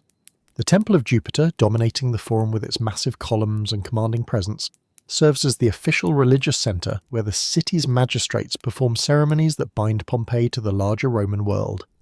Apollo's temple, older and more mysterious, connects the city to Greek traditions that predate Roman conquest. Its oracle offering glimpses into a future that mortals can influence but never fully control. The Temple of Isis, exotic and alluring, attracts followers of the Egyptian goddess whose mystery cult promises personal salvation and intimate communion with the divine. Her worship involves elaborate initiation rituals, secret knowledge, and the promise of life after death that traditional Roman religion handles with studied ambiguity. The temple's Egyptian decorations, hieroglyphic inscriptions, and ritual objects create an atmosphere of ancient wisdom and foreign magic that draws Romans seeking something beyond the practical spirituality of their ancestors. Seasonal festivals punctuate the year with celebrations that combine religious devotion with social festivity in ways that make both more meaningful. The Floralia in spring honours the goddess of flowers with processions, theatrical performances, and a temporary relaxation of social conventions that allows normally rigid hierarchies to bend without breaking. The Saturnalia in winter reverses roles entirely, with slaves temporarily becoming masters and masters serving their servants in a topsy-turvy world that acknowledges the fundamental humanity that lies beneath social distinctions. Religious processions wind through Pompeii's streets like rivers of devotion, carrying sacred objects, burning incense, and voices raised in hymns that echo off stone walls and tile roofs. The participants dress in white robes, their heads crowned with garlands of flowers or leaves appropriate to the season and the deity being honoured. Musicians provide rhythm and melody while dancers add movement and grace, their choreographed steps following patterns passed down through generations of worshippers. Mystery cults flourish in Pompeii's cosmopolitan atmosphere, offering spiritual experiences that go beyond the official state religion's focus on civic duty and proper ritual observance. Mithraism appeals particularly to soldiers and merchants, its emphasis on courage, loyalty and brotherhood creating bonds that transcend military and commercial relationships. The underground Mithraea, carved from living rock or built in basement chambers, provide intimate spaces where initiates gather to share sacred meals and perform rituals that mirror the cosmic struggle between light and darkness. The cult of Bacchus offers different pleasures, its wine-soaked celebrations providing release from the constraints of daily life through controlled abandon that borders on ecstasy. These gatherings, held in private villas or secluded groves outside the city, allow participants to experience divine possession through ritual intoxication that temporarily dissolves the boundaries between human and divine consciousness. Social life in Pompeii flows through channels carved by tradition, but flexible enough to accommodate individual personality and circumstance. The patron-client relationship forms the backbone of social interaction, creating networks of mutual obligation that extend from the city's elite down to its humblest residents. If you're a person of wealth and influence, you hold morning receptions in your atrium where clients gather to pay their respects, request favours, and receive the small gifts or payments that acknowledge their loyalty and dependence. These morning gatherings, called the salutatio, follow strict protocols that reinforce social hierarchies while allowing for personal relationships to develop within formal constraints. Clients arrive in order of their importance, with the most significant receiving private audiences in the tablinum, while lesser clients wait their turn in the atrium. The patron distributes sportulae, small gifts of food or money, acknowledging each client's service while maintaining the economic relationships that bind Roman society together. Women's social lives unfold within different parameters, their interactions shaped by the legal restrictions and social expectations that limit their public roles while allowing considerable influence within domestic spheres. Wealthy women host gatherings in their homes where they discuss everything from philosophy to fashion, their conversations creating networks of influence that parallel but remain separate from their husbands' political activities. These gatherings provide opportunities for intellectual exchange, social climbing, and the formation of alliances that can shape marriages, business deals, and political careers. Marriage in Pompeii serves multiple functions simultaneously, creating emotional bonds between individuals while cementing political and economic relationships between families. Wedding ceremonies combine religious ritual with legal formality and social celebration. There are elaborate procedures ensuring that the entire community witnesses and validates the new union. The bride's procession from her father's house to her husband's home becomes a public declaration of changing allegiances and responsibilities. Her journey, marked by torches, music, and the voices of well-wishers who surround her with good fortune. Children learn their social roles through participation in adult activities, their presence at religious ceremonies, dinner parties, and public events providing practical education in the complex web of relationships that define Roman society. Boys and girls receive different training, with boys preparing for public life through formal education and military service, while girls learn domestic management and the social skills necessary for successful marriage and motherhood. The Forum serves as Pompeii's social heart, where business, politics, and personal relationships intersect in a daily drama of human interaction. Here you encounter the full spectrum of the city's population, from toga-wearing magistrates conducting official business to foreign traders hawking exotic goods from distant provinces. Conversations flow in multiple languages as Greek merchants negotiate with Roman officials, Egyptian priests discuss theology with local philosophers, and Germanic slaves translate for their masters who speak no Latin. Leisure time, when it exists, is spent in public baths where social barriers temporarily dissolve in the democratic nakedness of the caldarium and tepidarium. These gatherings provide opportunities for informal conversations, business networking, and the simple pleasure of human companionship in spaces designed for relaxation and renewal. The baths become theatres of social life where reputations are made and destroyed, where deals are struck and alliances formed, where the Roman ideal of civilized living finds its most complete expression. As evening approaches and the day's activities wind down, Pompeii's social life doesn't end, but transforms. Private dinner parties bring together carefully selected guests for elaborate meals that serve as stages for intellectual discussion, political manoeuvring, and social display. The quality of the food, the elegance of the setting, and the wit of the conversation all contribute to the host's reputation and social standing. Public spaces fill with evening strollers who walk the Forum and side streets in the cooling air, their conversations providing a gentle backdrop to the city's transition from day to night. Street musicians play in small squares while children chase each other between the columns of temples and porticos. The boundaries between public and private, sacred and secular, work and leisure blur in these evening hours when the entire city becomes a stage for the ongoing drama of human community. In Pompeii, entertainment, religion, and social life interweave so completely that separating them becomes not just difficult but meaningless. The amphitheatre where gladiators die for public pleasure also serves as a temple, where blood becomes sacrifice and death becomes communion with the gods. The theatre where actors perform an ancient dramas provides both entertainment and religious experience, its stories carrying moral lessons and spiritual truth. The Forum where business is conducted also functions as a sacred space where the community gathers to honour its gods and celebrate its shared identity.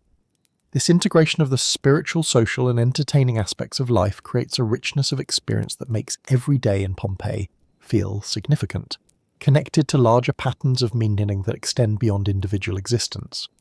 Whether you're cheering for gladiators, worshipping household gods, or simply sharing conversation with friends in the Forum, you participate in activities that bind you to your community, your traditions, and the cosmic order that Romans believe governs all human affairs. The volcanic mountain that looms over the city serves as a constant reminder of the forces that lie beyond human control, making every moment of pleasure, every religious ritual, every social connection feel precious and temporary. In this shadow of uncertainty, Pompeians embrace life with an intensity that transforms ordinary activities into celebrations, making their city not just a place to live, but a stage for the full drama of human existence. As the sun dips below the horizon and respectable citizens retreat behind their locked doors, another Pompeii awakens. The shadows lengthen along narrow alleys where honest merchants no longer venture, and the city's hidden economy emerges from the cracks between respectability and necessity. This is the world that Roman historians rarely document and proper families pretend doesn't exist, yet it thrives in the spaces between law and survival, providing services that civilized society both condemns and quietly requires. The Lupanare sits just 2 blocks from the Forum, close enough to the heart of civic life that its presence becomes an open secret shared by every adult in the city.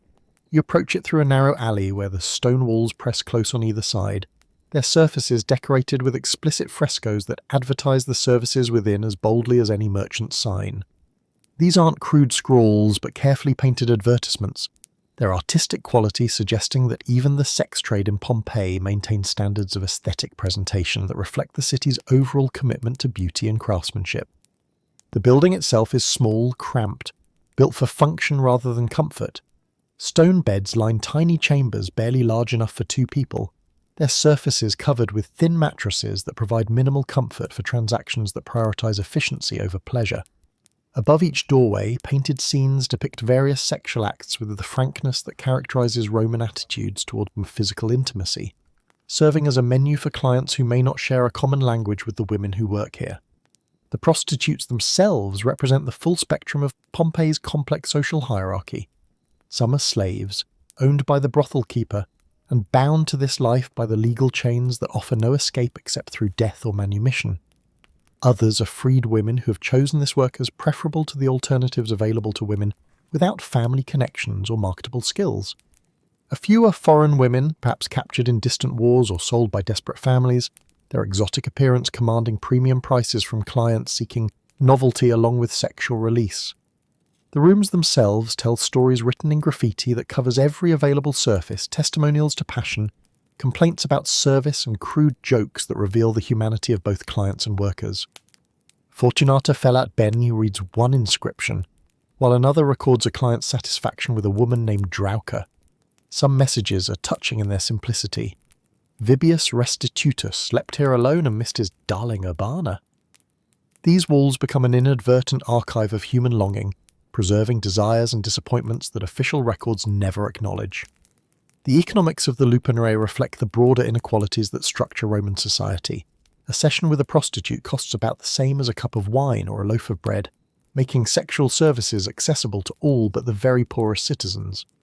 The women keep a small portion of their earnings, while the majority flows to the brothel keeper, who pays taxes to the city and protection money to various officials who ensure that business continues without interference from moral crusaders or competing enterprises. Clients arrive at all hours, from labourers seeking quick release after work to wealthy merchants conducting business away from their wives' attention.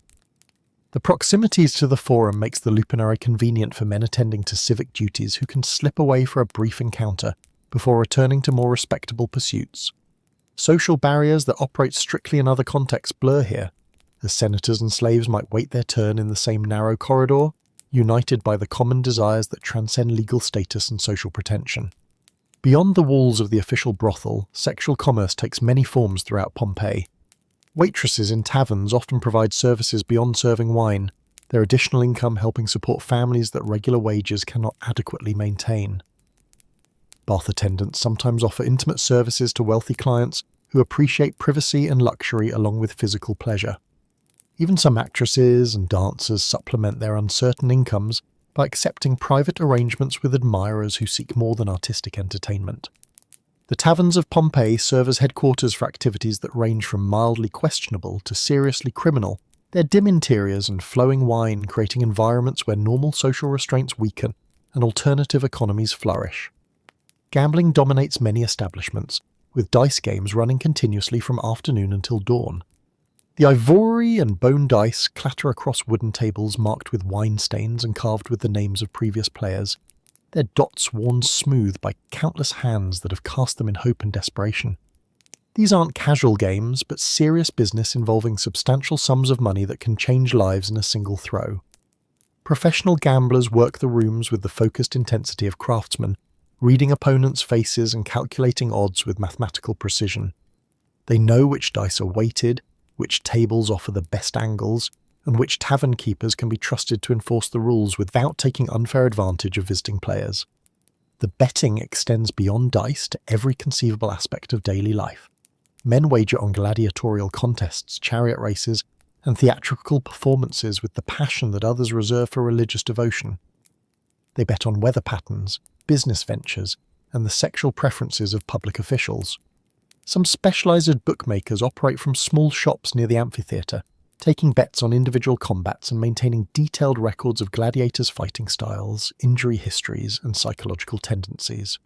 Violence accompanies gambling as inevitably as shadows follow sunlight. Accusations of cheating lead to confrontations that begin with shouted insults and escalate to knife fights in back alleys where blood soaks into volcanic stone and disappears with the morning's cleaning.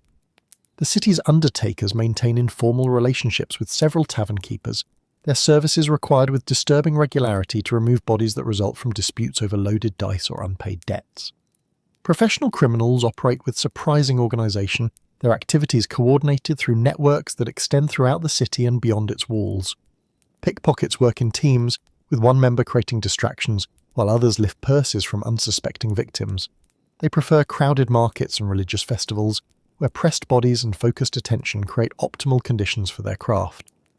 The stolen goods flow through fences who operate legitimate businesses as covers for their true occupation, transforming stolen jewellery into anonymous coins that can't be traced back to their origins. Burglary requires more sophisticated planning, as Roman houses are built like fortresses with high walls and few windows facing the street. Professional thieves study their targets for weeks, learning household routines and identifying the most valuable portable items. They often work with corrupt slaves who provide inside information about their masters' schedules, storage locations, and security measures. The most successful burglars possess skills that rival those of legitimate craftsmen. Their ability to pick locks and disable alarm systems representing years of specialized training.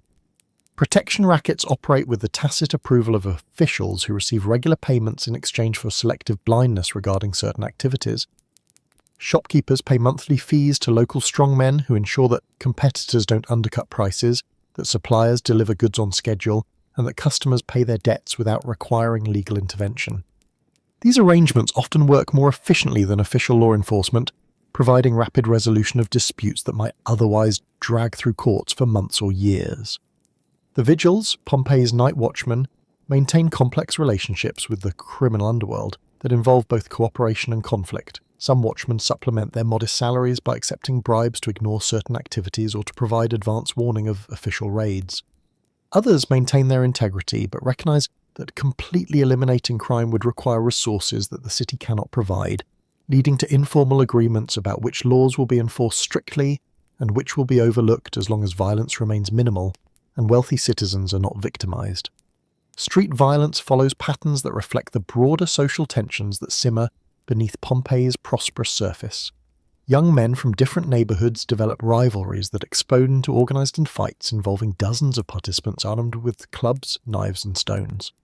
These confrontations often begin over seemingly trivial matters, a disputed gambling debt or an insult to someone's sister, but they tap into deeper resentments about economic inequality, ethnic differences, and generational conflicts that peaceful society cannot easily address.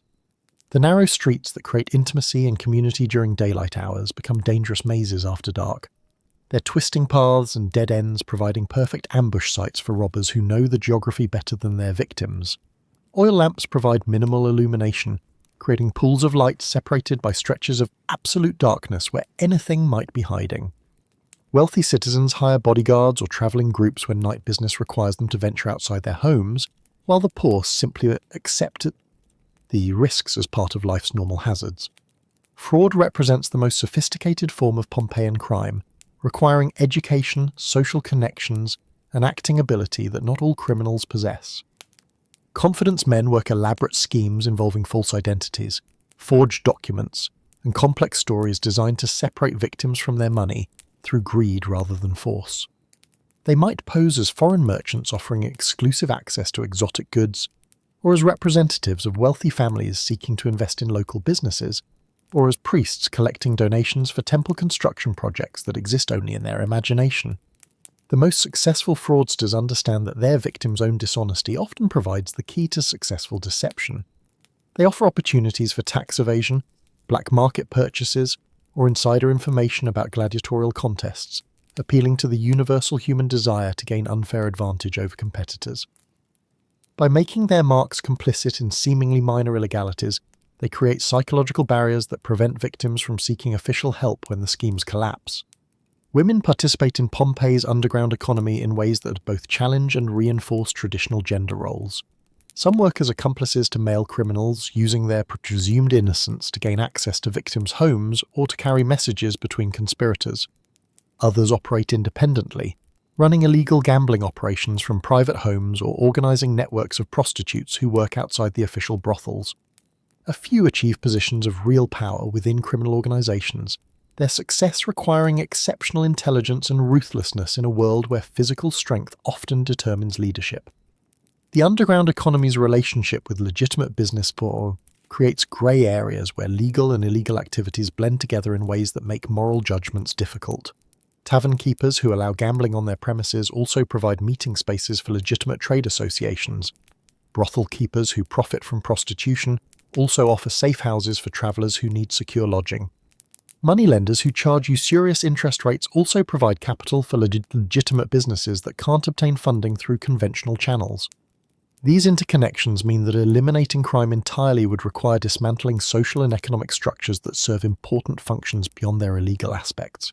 The underground economy provides employment for people who cannot find legitimate work, offers services that legal institutions cannot or will not provide, and creates informal networks of mutual support that help people survive in a society where official safety nets are minimal or non-existent. As dawn approaches and the criminal underworld prepares to retreat into the shadows of another day, the evidence of their nocturnal activities remains visible to those who know how to read the signs.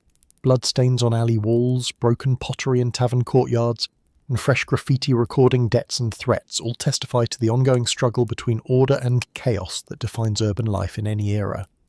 The morning's cleaning crews will wash away most traces of the night's activities, but the networks and relationships that make up Pompeii's underground economy will persist, waiting for darkness to fall again and provide cover for the ancient human activities that civilization has never successfully eliminated. In this shadow world of vice and violence, danger and opportunity, the citizens of Pompeii confront the same moral challenges that face every urban society. The temptations are constant, the risks are real, and the line between survival and corruption often becomes too thin to see clearly. Yet even in this realm of shadows, human connections form and communities develop, proving that even in the darkest corners of society, people find ways to create meaning, loyalty, and something approaching love. You wake to find a letter slipped under your door, written on a wax tablet in careful script.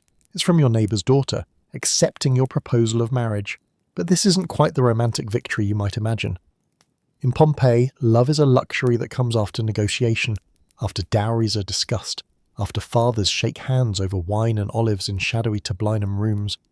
Marriage here isn't built on stolen glances and whispered promises. Though those certainly happen, it's built on practicality, on the joining of households, on the careful weaving together of family fortunes and social standing. Your bride-to-be is 15, you're 28. This isn't unusual. This is life arranged by people who understand that survival requires alliances, and romance, well, romance can grow in the spaces between duty and time. But don't mistake this for coldness. Walk through the streets of Pompeii and you'll see evidence of genuine affection carved into stone, scratched into tavern walls, whispered in the shadows of colonnade.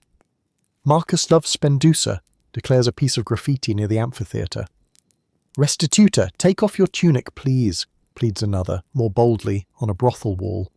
Love poetry, crude and tender, by turns decorates half the city like ancient Valentine's cards written in charcoal and hope. The wedding itself is a theatrical affair that transforms your modest domus into a stage for the entire neighbourhood. Your bride arrives at sunset, her hair arranged in 6 braids and crowned with flowers, her tunic belted with the knot of Hercules that only you will untie tonight. She's carried in a procession from her father's house to yours, torches flickering in the growing darkness, children scattering nuts and sweets in the streets, the whole community singing bawdy songs that make your mother blush and your father laugh. The ceremony is brief but weighted with meaning. You clasp hands before witnesses. She speaks the ancient words, "Where you are Gaius, I am Gaia." The joining of names, the binding of fates. Then comes the feast. Couches arranged around the atrium, slaves bringing course after course while guests recline and toast your future with wine that's been watered down just enough to keep the celebration from becoming a riot. But here's what strikes you as the evening unfolds. Between the ritual and the ceremony, in the moments when she catches your eye across the room, when she laughs at something her sister whispers, when she adjusts a flower in her hair with unconscious grace, you catch glimpses of something that has nothing to do with arranged marriages or family alliances. You catch glimpses of her. The person she is beneath the ritual, the woman you'll wake up beside for the rest of your life, the stranger who is becoming less strange with every shared glance. Romance in Pompeii doesn't begin with courtship. It begins with this moment, with two people discovering each other in the spaces between what's expected and what's possible. Some marriages remain practical arrangements, duties performed with resigned competence. Others bloom into something warmer, deeper, more sustaining than passion. The graffiti on the walls tells both stories. I have loved carved proudly near the forum. All women are trouble, scratched bitterly beside a tavern door. Divorce, when it happens, is surprisingly straightforward. No courts, no lawyers, just a simple declaration before witnesses that this marriage is ended. Either party can initiate it, though women face more social consequences than men.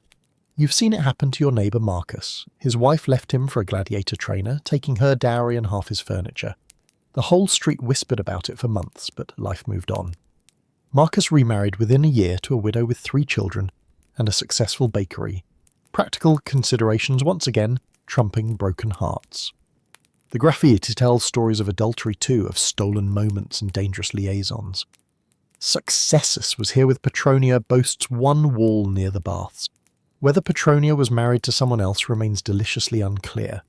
In a city where privacy is rare and gossip travels faster than cartwheels on stone, affairs require creativity, daring, and a willingness to risk not just reputation, but sometimes life itself.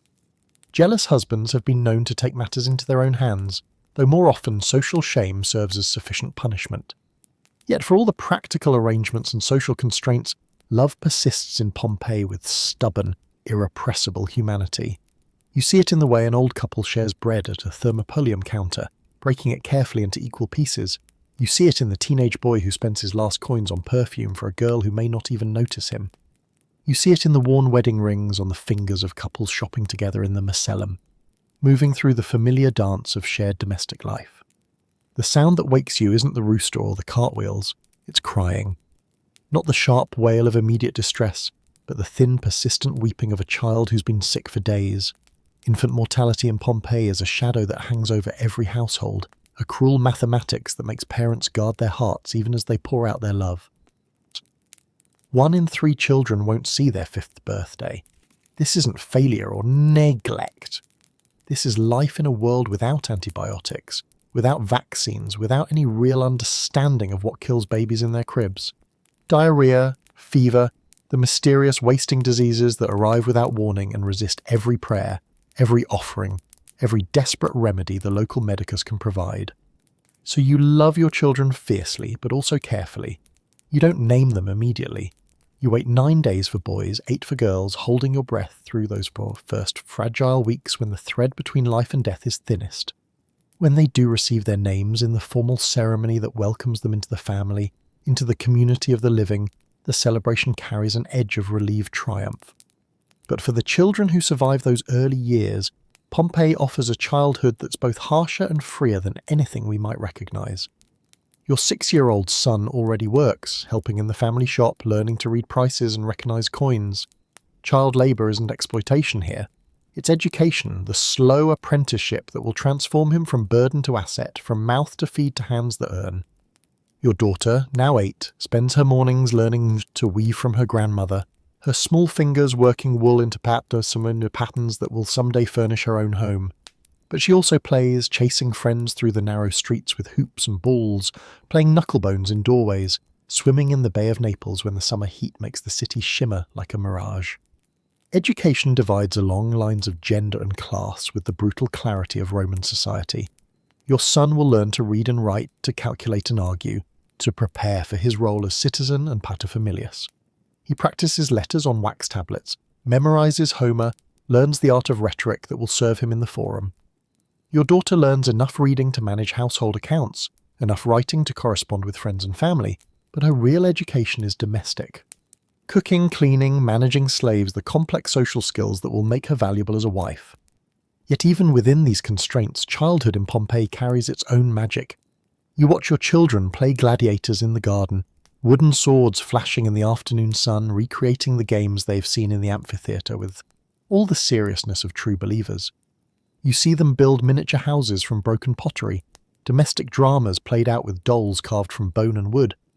Their toys are simple but beloved, clay horses and chariots, bronze rattles shaped like animals, dolls with movable limbs and real hair. The wealthy children have elaborate doll houses complete with tiny furniture. The poor make do with rag dolls and stones, but their games are just as intricate, their imagination just as boundless. The coming-of-age ceremonies mark the end of childhood with ritual significance. Your son will dedicate his toys to the household gods when he turns 16, putting away childish things as he assumes the toga of manhood. Your daughter's transition is more gradual, marked by her first menstruation and formalized when she marries, usually in her early teens. But between childhood and adulthood lies a space of possibility, a few precious years when the future hasn't yet hardened into inevitability. You watch your teenagers navigate this space with the awkward grace of young animals, testing boundaries, forming friendships that burn bright and brief, falling in love with gladiators and actors and anyone else their parents disapprove of. The vulnerability of childhood in Pompeii isn't just physical, it's emotional, social, economic. Children are investments that may not pay off, hopes that may be dashed, futures that may never arrive. Yet families keep having them, keep loving them, keep building their dreams around small hands and bright eyes, and the possibility that this child, this one, will be the one who survives, who thrives, who carries the family name into the next generation. The wailing starts before dawn, a sound that cuts through the morning air like a blade. Your neighbour's infant son, the one who's been fighting fever for a week, has finally lost the battle. By the time you dress and step into the street, the professional mourners have already arrived, their hired grief echoing off the walls in practiced rhythms of sorrow. Death in Pompeii isn't hidden away in hospitals and funeral homes. It happens at home, in beds surrounded by family, in streets where accidents claim cart drivers and construction workers, in the amphitheatre, where gladiators die for entertainment and glory. It's immediate, visible, woven into the fabric of daily life like another thread in the city's complex tapestry. The funeral preparations begin immediately. The body must be washed, anointed with oils and perfumes, dressed in the finest clothes the family can afford. A coin is placed in the mouth to pay Charon, the ferryman who'll carry the soul across the river Styx. Flowers are scattered on the chest, and the face is covered with a wax mask if the deceased was wealthy enough to afford such preservation of their features. For 8 days, the body lies in state in the atrium of the family home. Neighbours come to pay their respects, bringing food and sympathy, and the comfort of shared presence. The family keeps vigil, taking turns to ensure the dead are never left alone, never left unguarded against the malevolent spirits that might disturb their journey to the underworld.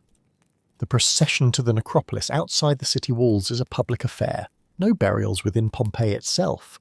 Roman law and Roman superstition both demand that the dead remain outside the world of the living. The family walks first, followed by professional mourners, musicians, and anyone who wishes to show respect. The wealthy had hired dancers, actors performing scene pantomimes from the deceased's life, even gladiatorial combats if the family wants to make a particularly dramatic statement. The tombs that line the roads leading out of Pompeii tell stories of love, loss, and the desperate human need to be remembered. To the spirits of the departed, Lucius Caesius, freed slave of Lucius, lived 34 years. Salvia Dionysia made this for her husband, with whom she lived 16 years without any quarrel. Stranger, what I am saying is brief. Stop and read. This is the unlovely tomb of a lovely woman. Her parents named her Claudia. She loved her husband with her whole heart. She bore 2 sons. One she left on earth, the other she took beneath the earth. She was charming in conversation and beautiful in appearance. She kept house, she spun wool. I have spoken, go on your way. These inscriptions, carved into stone with painstaking care, represent the closest thing to immortality most Romans can hope for. The wealthy build elaborate monuments, multi-story affairs with rooms for funeral feasts and annual remembrance rituals. The poor make do with simple markers, sometimes just a broken amphora or a pile of stones to mark where their loved ones rest. But money can't buy the most precious thing about these memorials. It can't buy the genuine grief they record, the authentic love they preserve in stone. You read the inscriptions and you see through the formal language to the raw human emotion beneath.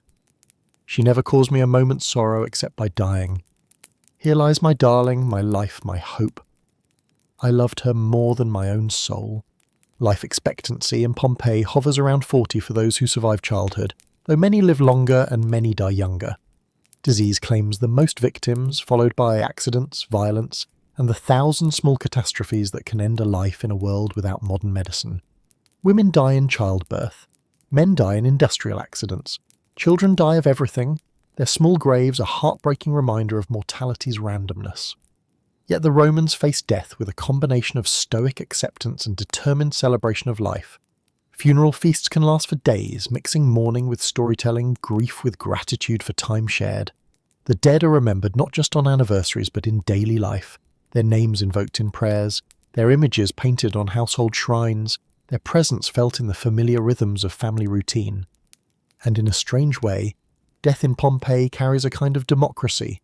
Rich and poor, citizen and slave all end up in the same ground outside the city walls, all leave behind the same essential things, memories held by those who loved them, stories told by those who knew them, and the fading echo of lives fully lived in a city that hummed with energy and possibility. The grief is real, immediate, overwhelming, but so is the resilience, the capacity to absorb loss and continue living, to find joy even in the shadow of mortality. Because in Pompeii, as everywhere else humans have gathered to build communities and raise families and dream of the future, life insists on itself with stubborn, beautiful persistence. You wake to the gentle tremor that's become as familiar as your own heartbeat. The oil lamp on your bedside table shivers, sending shadows dancing across the frescoed walls. Your wine cup rattles softly against the marble surface where you left it the night before. Just another small earthquake, the kind that's been happening for years now, decades even. You roll over and go back to sleep. This is life in the shadow of Vesuvius, where the mountain that feeds you also keeps you awake at night with its restless stirring. But you've grown up with these tremors. Your father grew up with them, his father before him. The mountain shakes, the mountain settles, life continues. It's been this way for so long that the danger feels theoretical, distant, like worrying about lightning strikes or pirate raids, something that happens to other people in other places. From your garden, you can see Vesuvius rising in the distance, its slopes green with the most fertile soil in the Roman world. Those volcanic soils have made Pompeii wealthy, turned the region into the garden of the empire.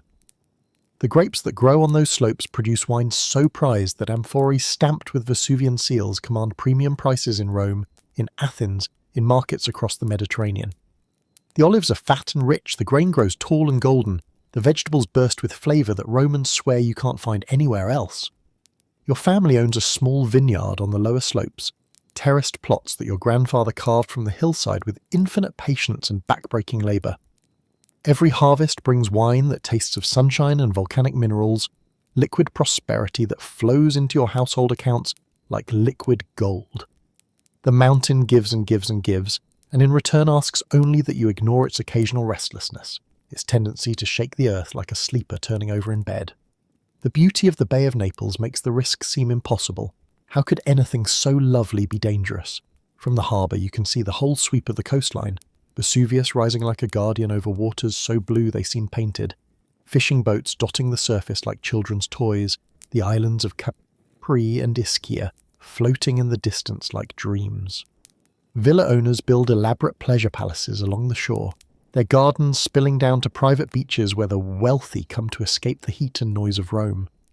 Even the previous earthquakes, the ones people still talk about at dinner parties, haven't really changed anything. The big one in 62 AD damaged buildings, yes. Cracked aqueducts and toppled statues, but Pompeii rebuilt better than before. Stronger walls, more elaborate decorations, improved infrastructure. If anything, the earthquake was good for business. Construction workers, artists, architects, all found steady employment in the reconstruction. The city that rose from those ruins is more prosperous, more beautiful, more confident than ever. The locals have developed their own explanations for the mountain's behaviour. Some say it's the breath of Vulcan, god of fire and forge, whose workshop lies deep beneath the earth. When he works his bellows, the mountain stirs. When he strikes his hammer, the ground shakes. It's a comforting mythology, making the mountain's restlessness seem purposeful, controlled, part of the divine order rather than chaos waiting to be unleashed. Others, more practically minded, point to the hot springs that bubble up from the earth around the base of Vesuvius. Clearly, they argue, there's fire down there, but it's controlled fire, useful fire. The Thermae and nearby Baiae are famous throughout the empire for their healing waters. Wealthy Romans travel hundreds of miles to soak in pools heated by the same forces that occasionally rattle your wine cups. Danger? This is luxury, proof that the gods smile on this blessed region. The earthquakes have been getting stronger. Not dramatically, not obviously, but if you pay attention, If you've lived here all your life and know the mountain's moods like you know your own, you can feel the difference. The tremors that used to last a few seconds now stretch for minutes. The ones that used to rattle windows now crack plaster. Your neighbour's well, the one that's run clear and cold for 3 generations, has started producing water that tastes of sulphur and leaves a film on clay cups. Your dog has been acting strangely too, refusing to sleep in his usual spot near the kitchen hearth, instead cowering in the furthest corner of the garden. The horses in the stable stamp and whinny at nothing, their ears constantly pricked as if listening for sounds you can't hear. Even the birds seem nervous, wheeling in tight flocks when they used to glide lazily over the rooftops. But these are small things easy to dismiss. Dogs get old and strange, horses are temperamental, wells sometimes change, especially after earthquakes. You mention it to your wife over a breakfast more as conversation than concern. She's noticed it too, she says, but then laughs and offers practical explanations. The recent rains, the season change, the fact that you're all getting older and more aware of things you used to ignore. The really disturbing signs are the ones you try not to think about. The dead fish floating in the harbour 3 days ago, their silver bodies bobbing in the gentle waves like terrible omens. The priest at the Temple of Jupiter muttering about strange dreams, visions of fire raining from the sky. The way your elderly neighbour, the one who survived the earthquake of 62 AD, has started talking about packing her most precious possessions just in case. But packing for what? Leaving for where? This is home. This is where your family has lived for generations, where your business is, where your friends gather in the evening to drink wine and argue about gladiators and politics. Your children were born here. Your parents are buried just outside the city walls. Everything you own, everything you are is rooted in this volcanic soil, like the vines that climb Vesuvius's slopes. And life continues with stubborn normalcy. The markets still bustle with vendors calling their wares. The gladiatorial school still trains fighters for upcoming games. Construction continues on the new aqueduct, on the rebuilding of damaged temples, on the expansion of the Villa of Papyri. Money changes hands, deals are struck, marriages are arranged. The future is planned as if it's guaranteed, as if tomorrow will arrive as surely as the sun rises over the Bay of Naples. Even when the tremors increase in frequency, when small objects fall from shelves and cracks appear in freshly plastered walls, the response is practical rather than panicked, reinforcement rather than evacuation. Your neighbour hires workers to strengthen his villa's foundations. The city council discusses repairs to public buildings. The aqueduct engineers inspect their channels for damage. Everyone prepares for more earthquakes, not for anything worse. Because worse is unthinkable. Vesuvius has been a gentle giant for so long that its potential for violence has faded from living memory into myth. The stories the Greeks tell about other mountains, other eruptions, seem like fiction, like the tales bards sing about heroes and monsters. Those things happen in other places, other times, to other people. Not here, not to you, not in this blessed corner of the empire where the gods have smiled for so long that their favour seems permanent. The strange thing about living with danger is how quickly the extraordinary becomes ordinary. That crack in your atrium wall, the one that appeared after last week's tremor, becomes part of the furniture. You notice it every morning when you check the household shrine, but you stop really seeing it. It's just there, like the swatch mark on the kitchen wall from that grease fire 2 summers ago, like the chip in your favourite wine cup that you keep meaning to replace. Your ancestors built this city on the slopes of an active volcano, but they didn't think of it that way. To them, it was simply the best available land, fertile beyond measure, strategically located, blessed with natural harbours and defensible positions. The risks, whatever they might be, were outweighed by the opportunities, and for centuries that calculation has proven correct. The Romans have a genius for practical thinking, for accepting the world as it is, rather than as they might wish it to be. Earthquake damage? Rebuild stronger. Flooding? Improve the drainage. Plague? Consult the oracles, make offerings to the gods, and carry on. The empire wasn't built by people who ran from every danger, who let fear paralyze them into inaction. It was built by people who looked at hazards and found ways to manage them, to live with them, to profit despite them. Religious explanations provide comfort where practical ones fall short. When the ground shakes, you make offerings to Neptune, god of earthquakes. When the mountain seems restless, you honour Vulcan with wine and the incense. The gods have their moods, their conflicts, their reasons for stirring up trouble, but they're not malicious. They can be appeased, reasoned with. honoured into quiescence. This isn't helplessness. It's a sophisticated system for managing the unmanageable. And there's the simple human tendency to believe that what has been will continue to be. The mountain has been stable for generations. The city has survived previous earthquakes and grown stronger. Your family has prospered here, raised children, Nele, built a life here that feels solid, permanent, rooted in stone and tradition. To abandon all of that based on vague fears and uncertain omens would be not just cowardly but foolish, a betrayal of everything your ancestors worked to build. The Romans also understand that prosperity requires risk. The merchants who make fortunes importing silk from China don't stay safe in harbours. The soldiers who expand the empire don't avoid dangerous frontiers. The farmers who feed the cities don't plant only in perfectly safe, perfectly predictable soil. Wealth, power and security all require a willingness to accept uncertainty, to make calculated bets on an unpredictable future. So you stay. You rebuild after earthquakes, replant after storms, adapt to whatever the mountain and the sea and the gods decide to send your way. You strengthen your foundations, both literal and metaphorical, and trust that the same intelligence and determination that built Pompeii will be sufficient to preserve it. And perhaps most importantly, you live, not in a state of constant fear, not paralyzed by possibilities you can't control, but fully richly with attention to pleasure and beauty and the countless small joys that make existence worthwhile.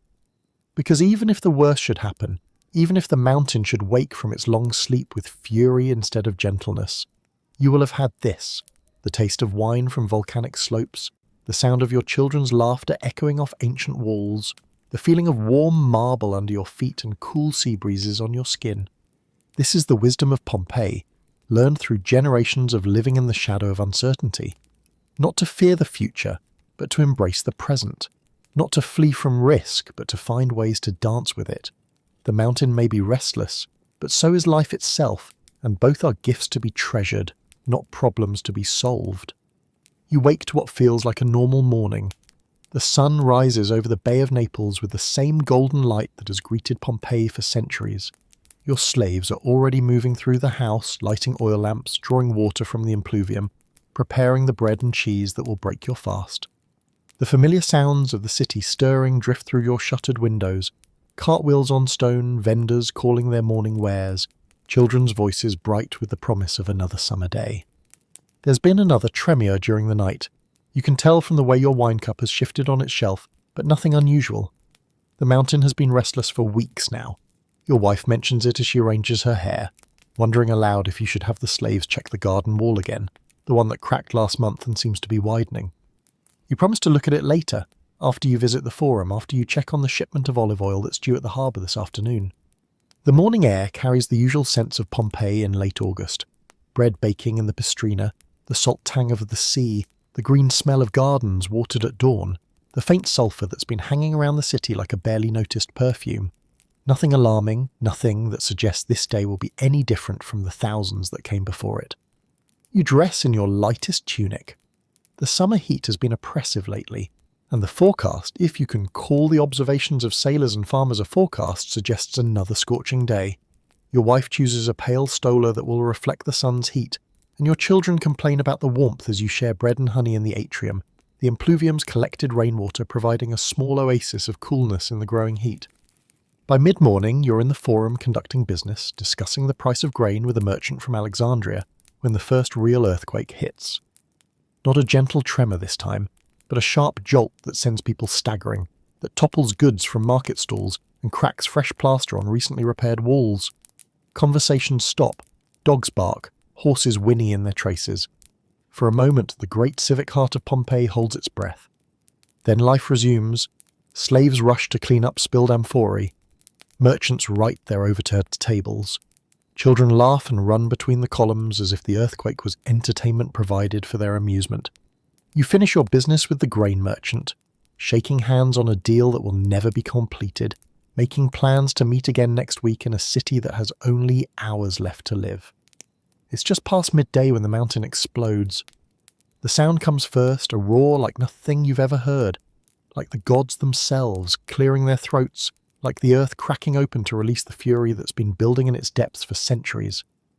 You look up from your account tablets to see something impossible rising from Vesuvius, a column of ash and debris shooting into the sky with the force and speed of a ballista bolt, climbing higher than clouds, higher than eagles fly, higher than anything has a right to reach.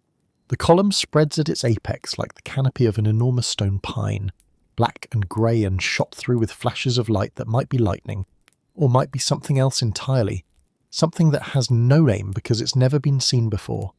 The mountain that has slept peacefully through your entire life, through your father's life, through generations of lives, has awakened with the fury of a betrayed god. For a moment the forum falls silent except for the distant rumble from the mountain, a sound felt in your bones as much as heard with your ears. People point and stare and try to make sense of what they're seeing. Some laugh nervously as if this might be an elaborate entertainment, a spectacle arranged by the gods for their amusement. Others begin to pray, dropping to their knees before invisible altars, calling on Jupiter and Neptune and any deity who might listen to make this impossibility stop. The wind is blowing away from Pompeii today, carrying the ash cloud toward the southeast, towards Stabiae and Nuceria. For a brief moment, you allow yourself to hope that whatever this is, it will pass by your city, that Vesuvius has chosen to exhale its fury in another direction. The sky above Pompeii remains blue, the sun continues to shine, and if you didn't look toward the mountain, you might think nothing has changed. But the wind shifts, it always shifts, and when it does, the day begins to die. The first ash begins to fall like grey snow in the heat of a summer afternoon. Soft at first, almost gentle, dusting the white togas of senators and the colourful awnings of market stalls with a fine powder that tastes of sulphur and something deeper, something that burns the back of your throat and makes your eyes water. Children try to catch the falling flakes on their tongues, laughing until their parents pull them inside with sharp words and sharper fear. You're still in the forum when the ashfall begins in earnest, no longer gentle flakes but a steady rain of debris that builds up on surfaces with alarming speed. The carefully swept marble floors of the basilica disappear under a grey carpet. The bronze statues of emperors and gods acquire ghostly shrouds. The fountain in the forum's centre clogs with ash and stops flowing, its cheerful splash replaced by an ominous silence. The sky darkens as if night is falling at midday, not the gentle dimming of evening, but a strange, apocalyptic twilight that turns familiar landmarks into shadowy uncertainties. Oil lamps are lit in shops and homes, their flames flickering weakly in air that grows thicker and harder to breathe with each passing minute. The ash tastes of metal and fire, coating your mouth, your nostrils, your lungs with each laboured breath. Some people flee. You see them streaming through the city gates with whatever possessions they can carry, families loading carts with children and valuables, merchants abandoning their shops to save themselves. But many stay. This is home. These are the streets where their grandparents walked, the houses that shelter generations of memories, the businesses that provide their livelihoods. How do you abandon everything for the unknown terrors of the road? Others take shelter, believing that buildings offer protection against whatever the mountain is throwing at them. They close shutters and doors, seal cracks with cloth and wax, huddle in interior rooms and wait for the nightmare to pass. You see lights flickering in windows, hear voices calling to each other, through walls that seem pitifully thin against the growing fury outside. The ash continues to fall, heavier now mixed with larger debris, chunks of pumice, fragments of rock, bits of what might once have been mountainside. The weight of it begins to accumulate on roofs, causing timbers to creak and tiles to crack. Some buildings, the older ones with flat roofs or structural weaknesses, begin to collapse under the burden, sending families scrambling into streets that offer no greater safety. You make the decision to go home, to gather your family and decide together what to do, but the familiar streets of Pompeii have become a maze of confusion. Ash falls so thickly that you can barely see a few feet ahead. The usual landmarks are obscured, transformed into ghostly shapes that could be anything. The sound of the mountain grows louder, punctuated now by the crash of falling buildings, the screams of people calling for loved ones, the sharp crack of breaking stone. The air itself becomes an enemy. Each breath brings more ash into your lungs, making you cough and wheeze and fight for oxygen that seems increasingly precious. Your eyes stream with tears that turn to muddy rivulets on your ash-covered cheeks. The world has turned grey and hostile, transformed from the familiar city of your birth into an alien landscape where survival becomes the only priority. When you finally reach your domus, you find your family huddled in the atrium, slaves and free members alike united in their terror. Your wife holds your youngest child against her chest, both of them covered in ash that makes them look like living statues. Your son clutches a wooden sword, as if childhood games might somehow provide protection against forces beyond mortal comprehension. Together, you make the decision that will determine whether you live or die. Do you flee into the ash-choked streets, hoping to escape the city before worse comes? Or do you shelter in place and pray that your stone walls will protect you from whatever else the mountain might send?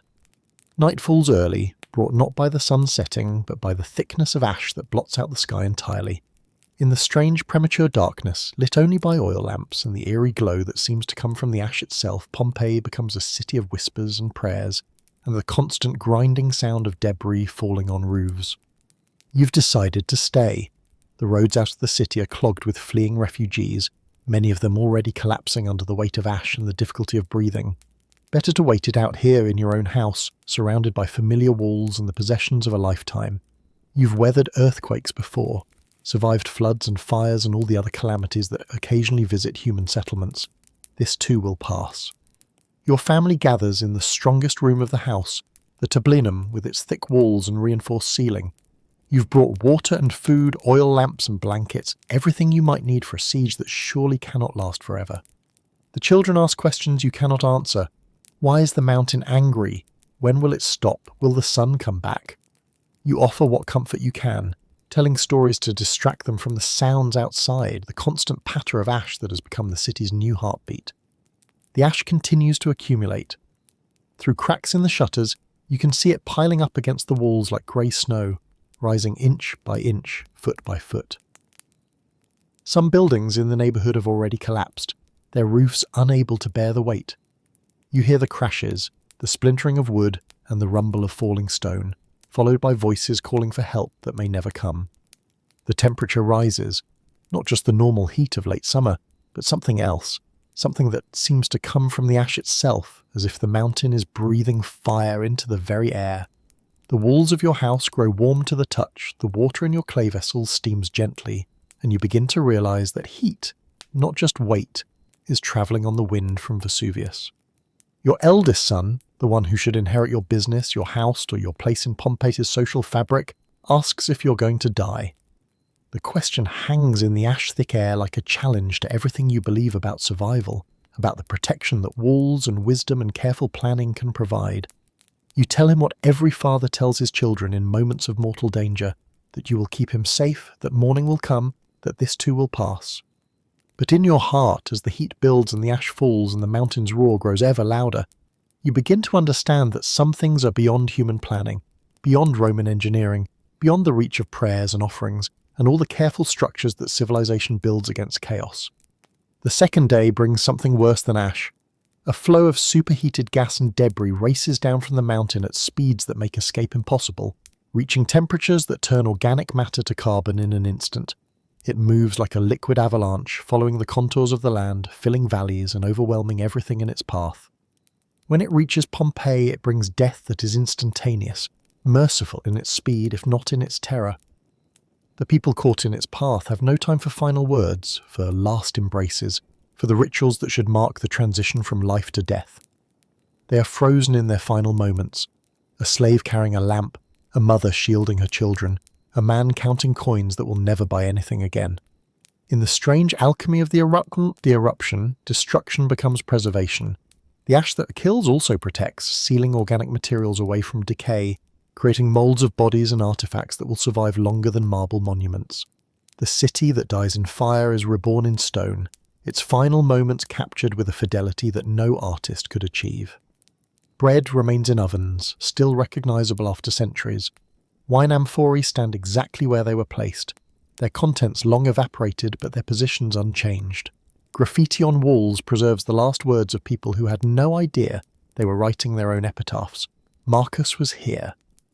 Successus loves Iris. The gladiator Celadus makes the girls sigh. Your house, like hundreds of others, becomes a tomb and a museum, its contents carefully catalogued by the ash that buries everything with democratic impartiality. Rich and poor, slave and free, citizen and foreigner, all receive the same grey shroud, the same transformation from life to artifact. The social distinctions that defined Roman existence collapse under the weight of volcanic debris. leaving only the universal human story of people caught in their daily routines by forces beyond their control.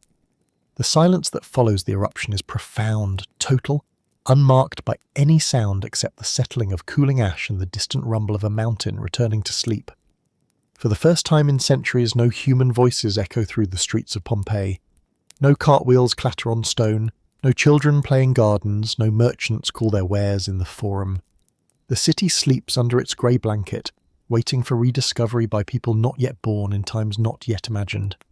And in that martyritis, in that perfect preservation, something extraordinary happens. A moment in human history is frozen not in words or paintings or monuments, but in the actual stuff of daily life. The last day of Pompeii becomes eternal, a window into the past that remains open across the centuries, showing us exactly how people lived, exactly how they died, exactly what it meant to be human in a time and place that vanished in a single day but was never truly lost. For 17 centuries, Pompeii slept beneath the earth. The ash that had buried the city in terror became its guardian, protecting it from weather, war, and the slow erosion of time. Above the silent streets, life continued. Farmers planted crops in the rich volcanic soil, unaware that beneath their feet lay kitchens still set for dinner, shops with goods still arranged on shelves, and homes where oil lamps waited to be lit again. The city's name faded from maps. Its location became uncertain, then forgotten entirely. Medieval peasants sometimes found strange objects while ploughing carved stones and pottery shards that spoke of some ancient presence, but they had no context for these fragments. Rome had fallen and risen again in different forms, the world had moved on, and Pompeii remained buried, a secret the mountain kept close. But secrets have a way of surfacing. In 1748, a Spanish engineer named Roque Joaquin de Alcubierre was digging a canal when his workers struck something hard. Not rock, not root, but carved stone. As they cleared away centuries of dirt and debris, walls emerged, then rooms, then an entire building with frescoes still vibrant on the walls, colours as fresh as if the painter had just set down his brush. Word spread through the courts of Europe like wildfire. This wasn't just another Roman ruin, those dotted the Italian countryside. This was something unprecedented, a city caught in time, preserved down to the smallest detail. Early excavators weren't archaeologists in the modern sense, they were treasure hunters, kings and nobles seeking statues and artwork to adorn their palaces. They dug with pickaxes and shovels, racing to uncover the most beautiful objects while paying little attention to context or preservation. Yet even these crude early efforts revealed wonders that left visitors speechless.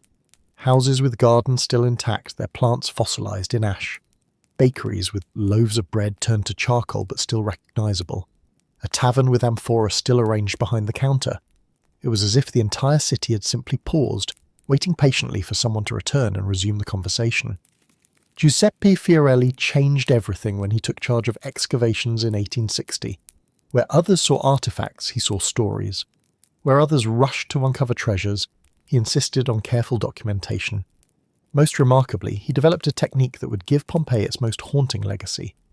When his workers found hollow spaces in the ash, spaces shaped suspiciously like human bodies, Fiorelli realized what they were.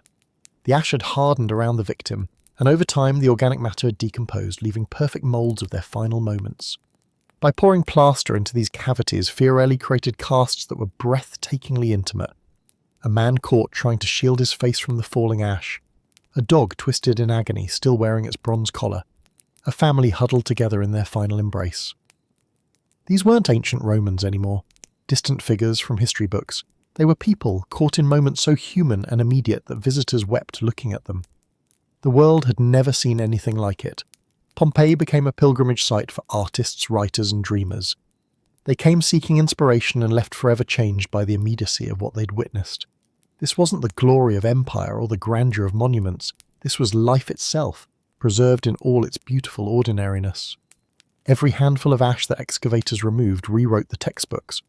Roman historians had given us emperors and wars, laws and conquests, but they had largely ignored the daily rhythm of ordinary life.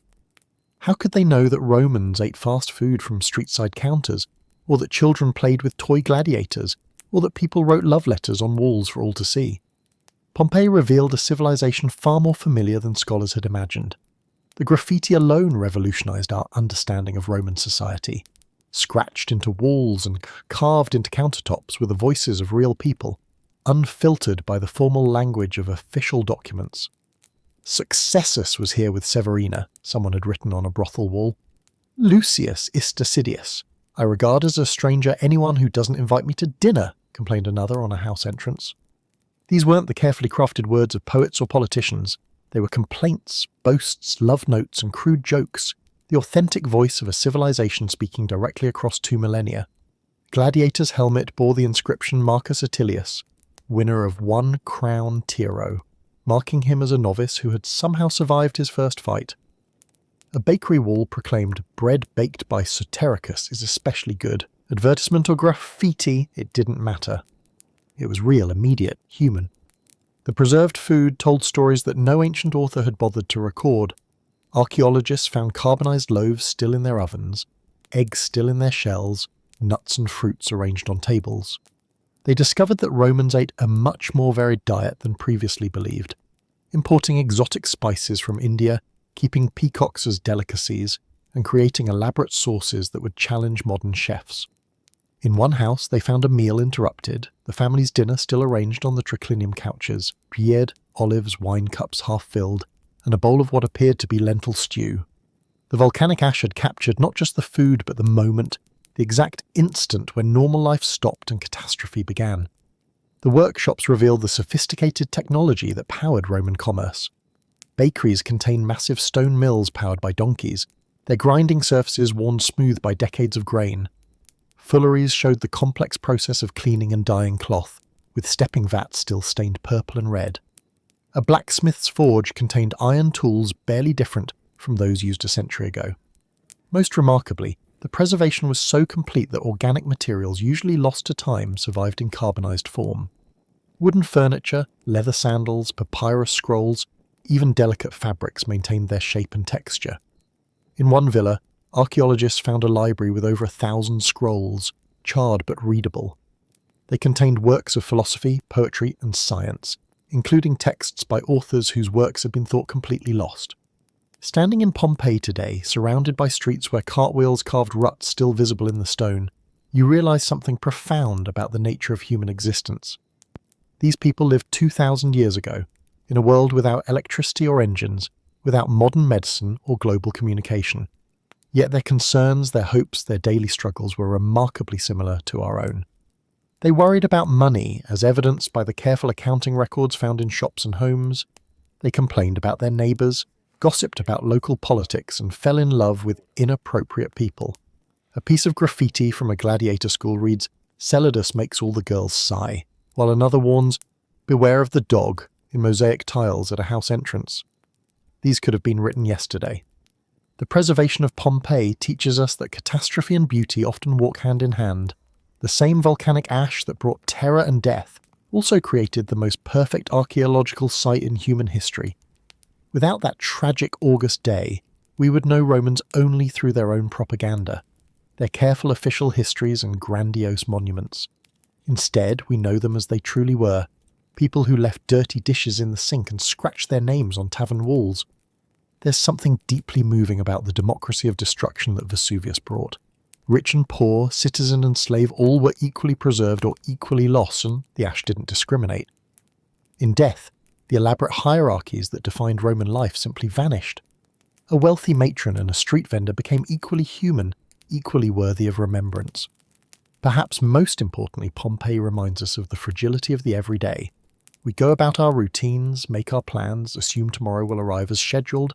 The people of Pompeii did the same. They planted gardens for harvest they would never see, started construction projects they would never complete, made appointments they would never keep. Their unfinished lives remind us to pay attention to the present moment, to appreciate the ordinary magic of waking up, eating breakfast, talking with friends. The city also speaks to the resilience of human community. Even in their final hours, families gathered together. Even facing death, people helped strangers. The plaster casts show us individuals who used their bodies to shield others, who died holding hands, who faced the end with dignity and love. In our own age of global uncertainties, these examples of grace under unimaginable pressure offer both comfort and inspiration. Pompeii survived because it was ordinary. Grand palaces and temples were built to last forever. but were often destroyed by later generations seeking building materials. Pompeii endured because it was simply too everyday, too human, too real to be improved upon. In preserving the mundane, the ash preserved the eternal. Walking away from Pompeii, you carry with you not just images of ancient architecture or stories of volcanic disaster, but a renewed appreciation for the precious ordinariness of being alive. Every morning that you wake, every meal you share, every conversation you have is part of the same great human story that those Roman citizens were writing when their pens were suddenly stilled forever. The most profound lesson Pompeii teaches is this: we are not so different from those who came before us, and those who come after us will not be so different from us. Across the centuries, through all the changes in technology and society, the essential human experience remains remarkably constant. We live, we love, we work, we worry, we hope, and in doing so we join the great river of humanity that flows from the past into the future, carrying all our small stories within its current. In the end, Pompeii's greatest gift isn't its art or architecture, impressive as they are. Its greatest gift is reminding us that ordinary life is extraordinary, that every day is worth preserving, and that the simple act of being human, with all its mess and beauty and fragility, is the most precious thing we possess. As you walk away from these ancient streets, past the plaster casts of people caught in their final moments, something follows you. It's not the tragedy of the eruption, though that echoes in every empty doorway. It's not even the marvel of preservation, though that whispers from every fresco and mosaic. What follows you is the overwhelming ordinariness of it all. These weren't mythical Romans from epic poems. They were people who got up early to buy bread, who complained about their neighbours, who fell in love and out of love, who worried about money and laughed at crude jokes chalked on tavern walls. They lived full, messy, complicated lives in a city that hummed with energy, ambition, and all the beautiful chaos of human community. And in one terrible, preserving moment, all of that was frozen forever. Pompeii reminds us that history isn't just dates and emperors and wars. It's the smell of garum on fresh bread, the sound of children playing in narrow streets, the feeling of cool marble under your feet on a hot August afternoon. It's the ordinary magic of being alive, being human, being part of something larger than yourself. The ash that buried Pompeii gave us the rarest gift, a chance to walk in the footsteps of the past, to see exactly how other people lived, to realise that across the centuries we're all remarkably, beautifully, completely human. You can almost hear it still if you listen carefully in the quiet moments before sleep. The murmur of Latin voices discussing the day's business, the clatter of cartwheels on volcanic stone, the splash of fountains in hidden gardens, the laughter echoing from Thermopolia where friends gathered over wine and gossip. These sounds don't belong to the past. They belong to the eternal present of human experience, the same conversations we have today, just in different languages, the same hopes and fears and small joys that fill our own days. Maybe that's why, even frozen in time, Pompeii still feels so alive, because the people who lived there weren't so different from us. They were doing what we all do, trying to build meaningful lives, one ordinary day at a time. And maybe that's the most beautiful lesson of all, that in a world that often feels chaotic and uncertain, there's something deeply comforting about knowing that for thousands of years people have been waking up, making breakfast, greeting their neighbours, and finding ways to laugh together. The streets of Pompeii are empty now, but the echo of that laughter, that most human of sounds, still rings across the centuries, reminding us that we're part of something ancient, enduring, and wonderfully alive.